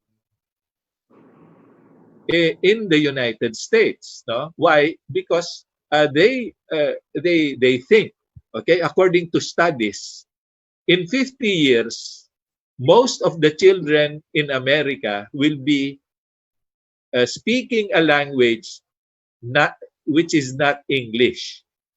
Kay daghan ang mga immigrants, ang migration paingon sa US. Okay? So, ito pinoproblema nila ng gusto because of children whose first language is not English. Okay? So, base sa tinatawag na longitudinal research, no?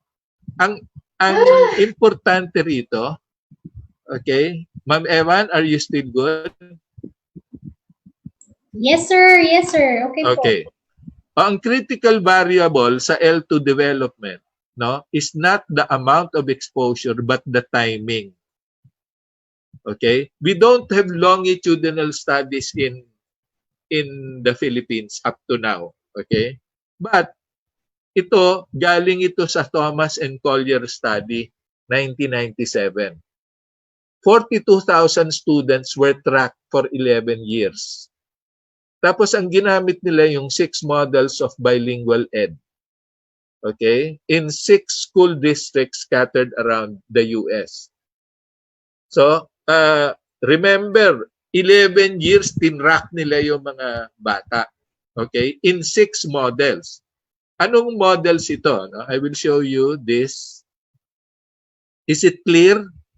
So makikita ninyo dito sa baba, sa kanan, yung 6 models. Okay? Yung 1 at saka 2, 3 at saka 4, saka 5 at saka 6. Okay? Yung models ng 5 at saka 6 for students, no? From the first grade, from from the beginning, all English yung ginamit sa kanila. Remember, these are students whose first language is not English. It could be Japanese, it could be Spanish, it could be Tagalog, it could be Ilocano. Okay? So dito sa experiment nila, sa study nila, yung may mga estudyante na binigyan nila ng all English education from the very beginning. And this is from 5 at saka 6. Yung 3 at saka 4, itong 3 at saka 4, yung mga bata nag-aral ng kanilang mga leksyon, no, in their first language from 1 to 3. Okay? And yung last 2, yung first 2, binigyan nila ng education in their first language for 6 years before they were put into an all English classroom. Okay? So track 11 years ito to summarize. Yung 5 and 6, all English from the very beginning. Yung 3 at saka 4, L1, ibig sabihin yung first language, from grade 1 to grade 3. Before na mag-all English sila. Okay? Dito naman sa grade 1 at saka sa in the L1 before they were transitioned to an all English classroom. Okay? O unsay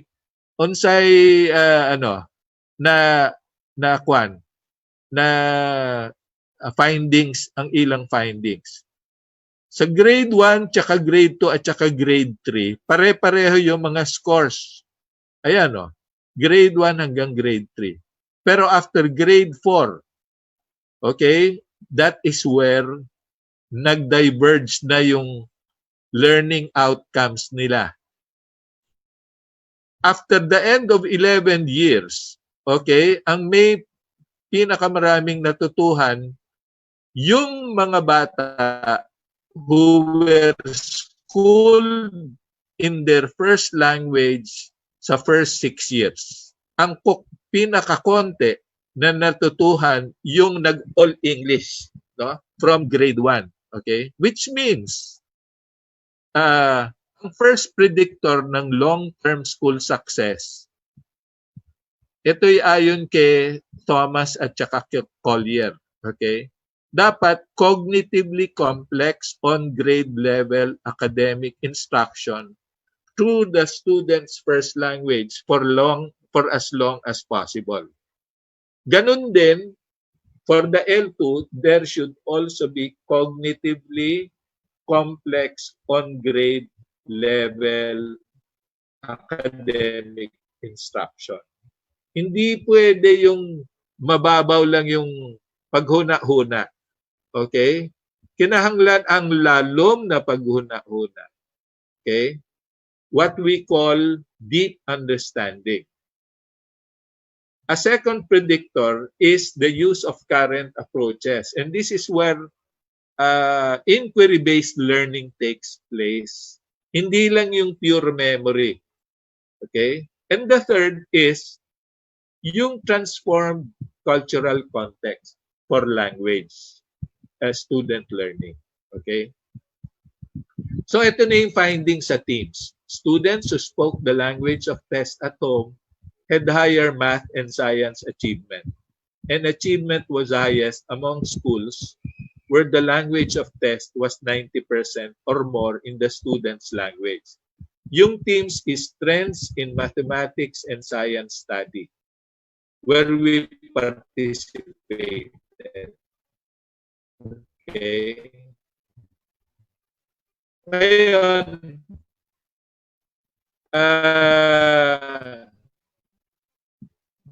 ano yung mga we need MTB-MLE programs na mga teachers who are fluent in speaking regional L2s. They must learn how to read and write the local language fluently and serve as good models lang, hindi lang L2 lang, kung hindi L1 plus L2. And we should also learn effective second language theories. Okay? This training, itong training na kuha natin is the start kay we'd like to continue with the training if you are willing, no? And we're putting together a training program, no, for Sarangani. Okay? Tapos kasama, kung interested kayo, okay? 3 things that matter most: getting the right people to become teachers, developing them into effective instructions, and ensuring that the system delivers the best possible instruction to every child. Ito yung kailangan natin gawin. Ano ang kailangan dyan? Kailangan natin tingnan yung professional standards for teachers in the Philippines. I think you already have this. And you also have to go to NAEAP. Yung NAEAP is the Transformed National Educators Academy of the Philippines, which is a flagship program of DepEd Central. It is where you can deepen your subject matter knowledge, heighten your commitment to student learning, hone your pedagogical skills, and yung training na to will eventually be under the NAEAP, the National Educators Academy of the Philippines. Na ay mga regional NAEAP, no, and we have to do that. Okay? In conclusion, the educational system is a crucial object of struggle because it has monopoly over the reproduction of mass consumers and producers. At nakadepende dun sa production ng ating mga teachers na nga hawod sa L1 o sa LT. Dili lang sa content knowledge, sa pedagogical skills, kundi sa L1 o sa L2. Okay? And I'd like to thank Sarangani for giving us the opportunity to talk to you. Daghang salamat kaninyo tanan. Ma'am Eva. Thank you very much, Sir Rick. Napaka-efficient po. Napaka-efficient ng timing ni Sir, no? So, ang dami po nating natutunan na bagong but we learned a lot, we relearned a lot, at saka may mga kailangan din tayong i-unlearn, di ba? Kasi may mga paniniwala tayo dati na ginawa na natin sa ating mga respective schools and classes na hindi pala siya naaayon doon sa guidelines ng mother tongue based multilingual education, kagaya nung porket sinabi ni Sir Rick kanina na porket may konting knowledge ka na about a specific language, pwede mo nang ituro. So sa mga tanong mula sa ating Zoom participants, meron ba kayong gustong itanong face-to-face, virtual po na face-to-face sa ating speaker? Baka pwede po na i-open nyo lang inyong camera at ang inyong microphone para po ma-recognize kayo. Or you can. O may mga insights. Opo, may mga karagdagang insights na based sa inyong experience na pwede nyo pong Naipangutana si Ma'am Lini Ann, what if a teacher is assigned to teach in a language, in a classroom with learners, unsa ni? Tama ba?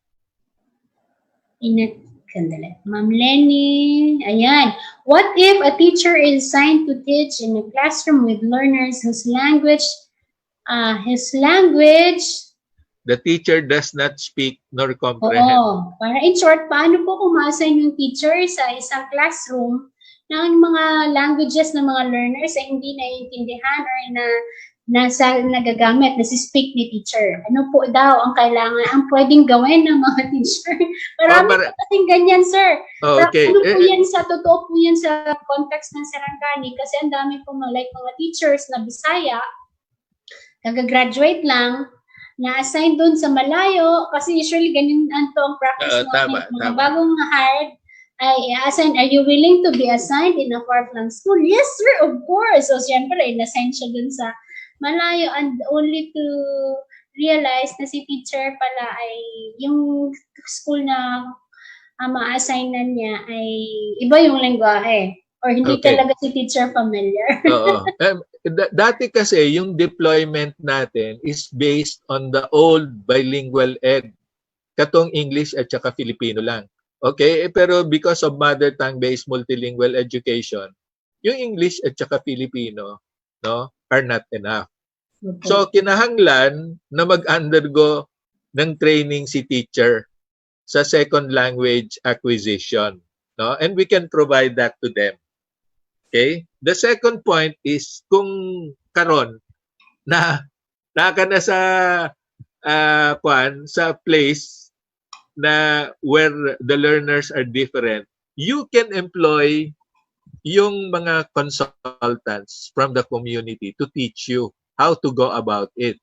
Kay if you know, basta marunong ka lang ng Bisaya o the lingua franca, no? Then you can proceed to develop materials, no, that can provide comprehensible input, no, to the learners. Okay? May tinatawag na mga trilingual books. Okay? Na sa Filipino, English, ug sa mother tongue. Okay? And that is how you develop the materials. Okay? Kaniadto, no, you only rely on one language, no? Pero ngayon, you have to develop yung trilingual languages. Okay? So for instance, in the you belong in the water, okay, mas malalaki, if you want the L1, mas malalaki yung L1 kaysa dun sa L2 na translation. Tapos sa likod naman na ay mga pangutana that you can do. Okay? So you have to learn really, okay, until such time that we can harmonize the deployment policy of DepEd, no, taking into consideration the languages known by the teacher. Okay? Po, maraming salamat. So, klaro po, mga teachers. So, conscious effort talaga na hindi naman kailangan sinasabi na magiging 100% ang proficiency level natin. But yun, kailangan din tayong embrace din natin yung kultura and language ng ating mga bata. And we can ask assistance from the parents, from older na mga learners na marunong na mag-bridge ng L3, L2, at saka L1. Sa Sarangani naman po, sir, dahil sa effort ng mga teachers, may na-develop po na the first trilingual dictionary, children's dictionary sa Blaan. So, nasa po ito. Okay. Ito po. So, ano po ito? Picture dictionary na may tatlong lengguwahe, L1, L2, at L3. And that's the way to go. That's the way to go. May kopya ba kayo niyan? May electronic copy kaya yan, Ma'am Evan? Yes po, meron po. Pwede para makaano. Naapay pangutana? Sige, may mga tanong pa ba mula sa Zoom participants? Kasi entertain natin yung mga questions mula sa ating Facebook participants. Meron po dito, sir, isang parent at isang teacher from Glan, Municipality of Glan. Paano po daw turuan ang anak na may speech delay? May mga competency din ba na nababagay sa kanya? Kasi magkikinder na siya. Oo. Paano ba namin as parents, parent po pa lang nagtanong nito. Paano po daw na as parents, mapapa-improve ang ganitong sitwasyon na may speech delay pa yung anak niya? Then you have to, kailangan tutukan yon. Okay? So yung bata, no, must spend some time, extra time, no, in developing yung may suggestion kami, may mga speech pathologists, okay, in different, no, I teach speech pathology students sa UST, University of Santo Tomas, and I think there's a speech pathology clinic there. Okay? Pakisabi sa amin, no, then we will refer you, no, to the speech pathology group in Soc Sargent. Okay? Hello? Hello po, ayan, sige. So, sa parent po na nagtanong mula sa Glan, ayun po, may special, may mga specialist po tayo na pwedeng tumulong para po yung clinical yung pag-intervention doon sa inyong anak. May mga spec teachers naman po tayo. I'm just not sure kung meron silang specific training for ngayon, yung mga may deaf or yung blind, no? I also advise a group on Filipino Sign Language. And also yung grupo ni ng Braille, yung Braille group, no? If you want some assistance there, I can point you to some of my friends. Okay? Sige, mag-entertain pa po tayo ng questions, Sir Rick. Okay lang po ba? Okay. Sige. At least, basta wag lang tayo abot ng 3 o'clock in the afternoon. Yes, Ma'am Don. May tanong ka? May question dito sa akin. Sige po. GPM lang ng isang parent. Sir Rick, paano daw ituturo ang MTBMLE sa mga learners na may mix of languages? Like in one class there are 20 learners, 5 dito ang Hiligaynon, 5 ang Cebuano, 5 ang Ilocano. So yung trilingual, so parang parang bibigyan sila ng material. Okay? We have to develop those materials through the Bloom workshop. Okay? Tapos pwede siyang i-print. So doon sa mga learners na yon, makikita nila may tatlong nakalagay. So it's in Bisaya, it's in Hiligaynon, and also in Ilocano. Okay? Pero may tinatawag na lingua franca in a particular area, hindi ba?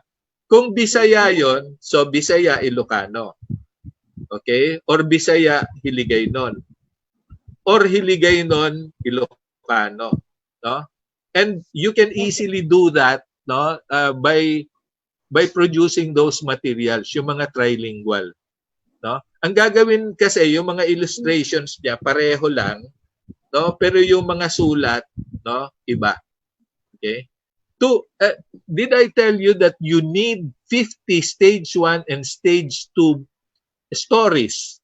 Stage 1, 50 stage 1 and stage 2 stories, no, for literacy.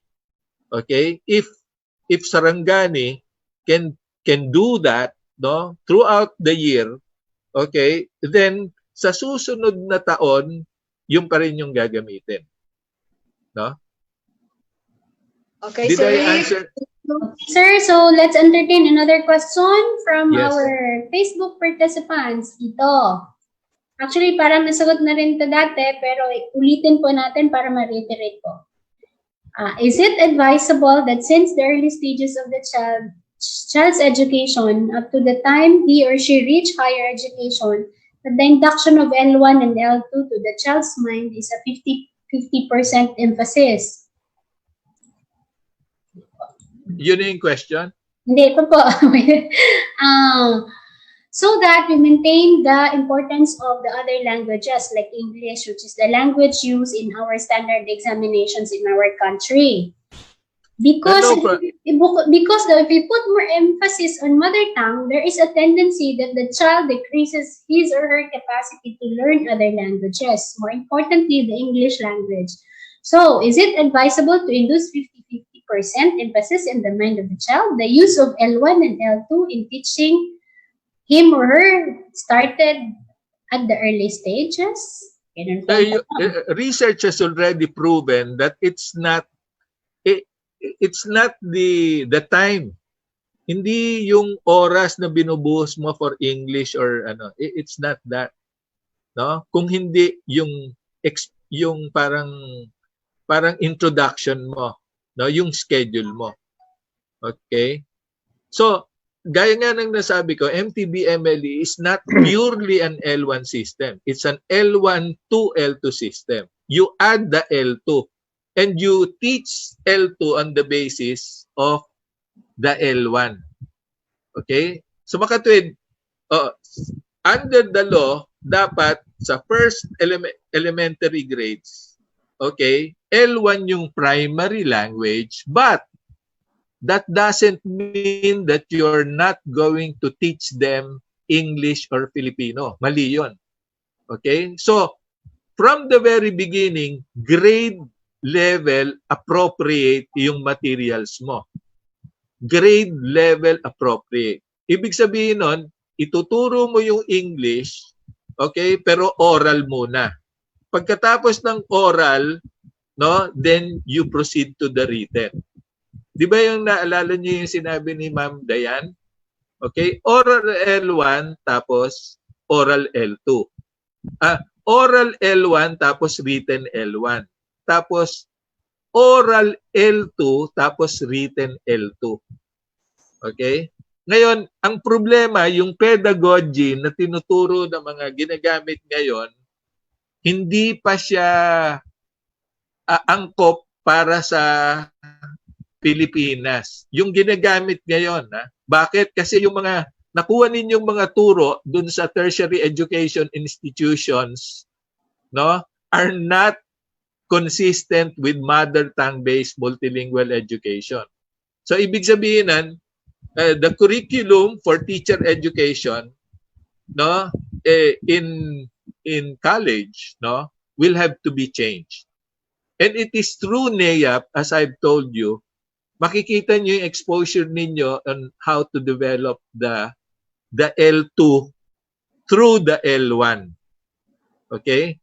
So failure, nasabi ko na sa inyo na failure yung bilingual ed because ang natuklasan nila, an elementary diploma will not be enough for literacy and numeracy.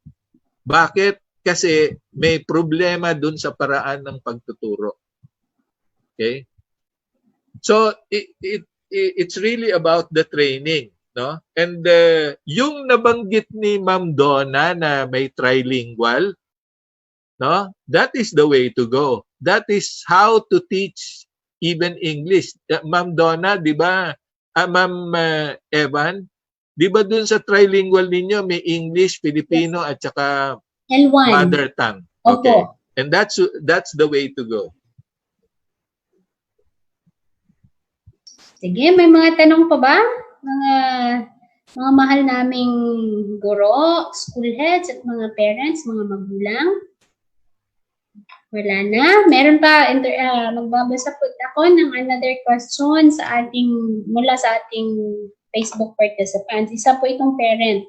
Ano po ang iyong mapapayo sa akin bilang isang magulang, lalo na may mga anak ako na mga incoming high school, senior high school, paano po ba daw ituturo sa kanila sa behavioral level itong new normal na education? Kasi sometimes daw nakakalito kasi hindi sila sanay sa ganitong sitwasyon.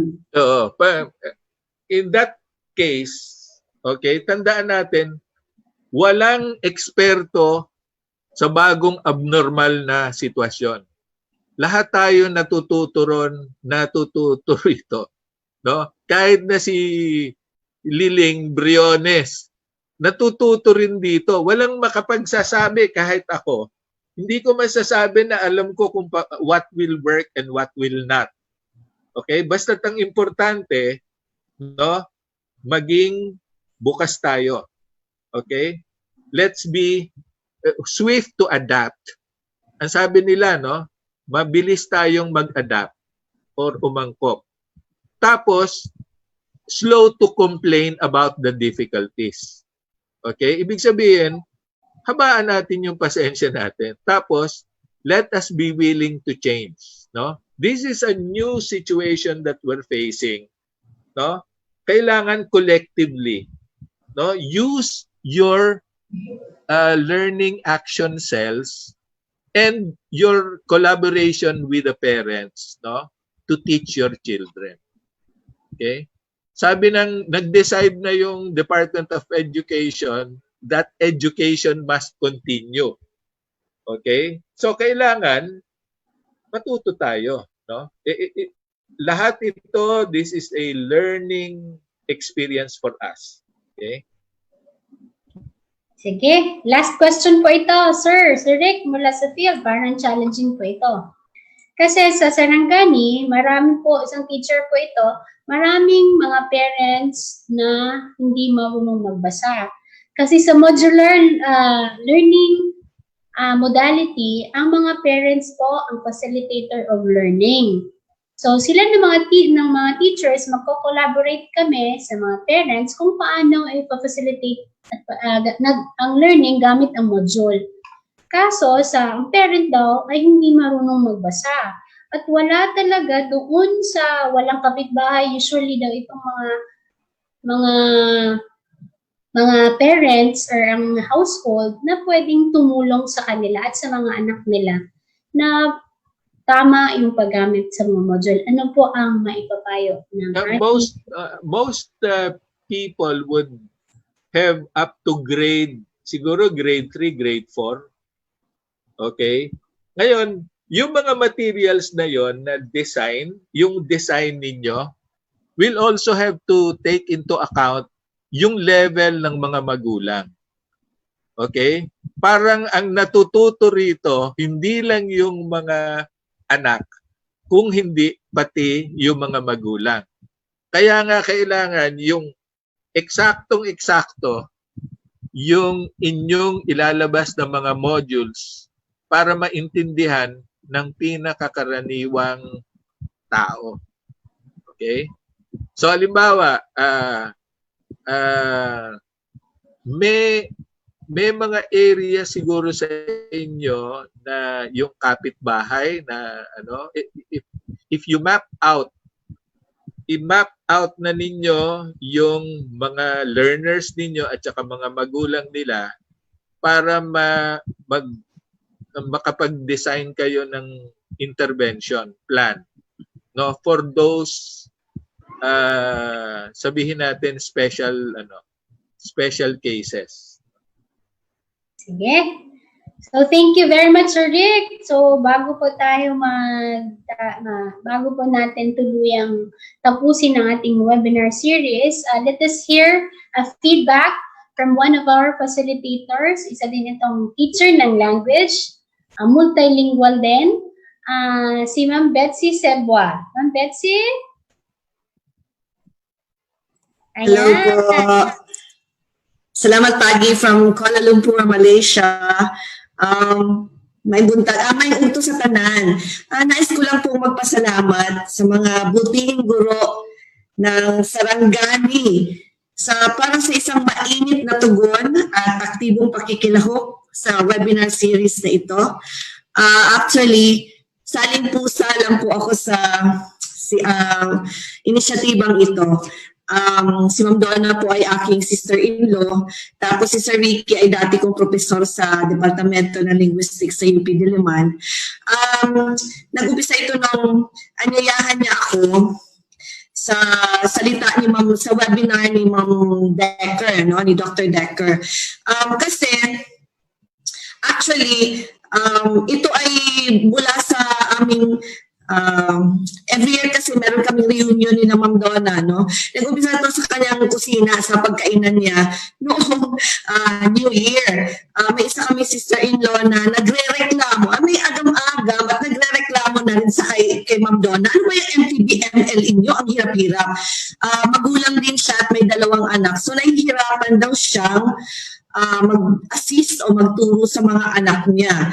So si Ma'am Donna naman is did her best to explain MTBMLE. Ngayon, nung anayahan niya ako ni Ricky dito sa webinar ni Ma'am Decker, naglakas loob na ako, no? Kasi at the back of my mind, ako, kailangan natin turuan at tulungan natin mga teachers at mga magulang na rin, ano? Na bilang isa ding advocate ng MTBMLE, myself, no? So, naglakas loob ako kay Sir Ricky na, Sir, tulungan mo rin naman ang Sarangani. Na para din naman, ang mga guru doon ay they're trying their best din na sa ikatuparan itong initiative sa Ricky. Natuwa naman ako dahil pinaunlakan niya. Sir, maraming salamat po. At nag-invite pa siya ng extra speaker like si Ma'am Pauline at he himself also, no? Talagang pinaunlakan niya tayo. So, nagpapasalamat po ako sa mga head ng DepEd Sarangani, lalo na kay RD, Sir Alan Fernaso, kay Ma'am Donna, na talagang mainit ninyong pinaunlakan ang webinar series na ito. Hindi po tayo dito nagtatapos. Gagawin po natin itong series of initiative to enhance and to empower our teachers. So, maraming salamat po sa inyong lahat. Sana po ay tuloy-tuloy tayong magtulong-tulong. Kahit mahirap, lahat tayo ay nangangapa, lalo na ngayon sa bagong normal. Sabi nga ni Sir Ricky at ni Sir Alan, huwag tayong titigil. Basta deep inside our hearts, we believe, yun po ang importante, we believe about the MTBMLE initiative at makakatulong ito para sa atin, sa ating mga estudyante. Yun po ang mahalaga. So, sana po ay tuloy-tuloy lang ang laban. Maraming salamat po sa inyong lahat. Maraming salamat, Ma'am Betsy, sa ikaw po ang una sa mga nag-conceptualize at nag-isip ng active ng webinar series na ito. Maraming salamat at nawa po ay magpapatuloy po ang ating partnership hanggang sa lahat-lahat na po ng mga magulang at ng mga guro ay maging advocate na rin ng mother tongue-based multilingual education.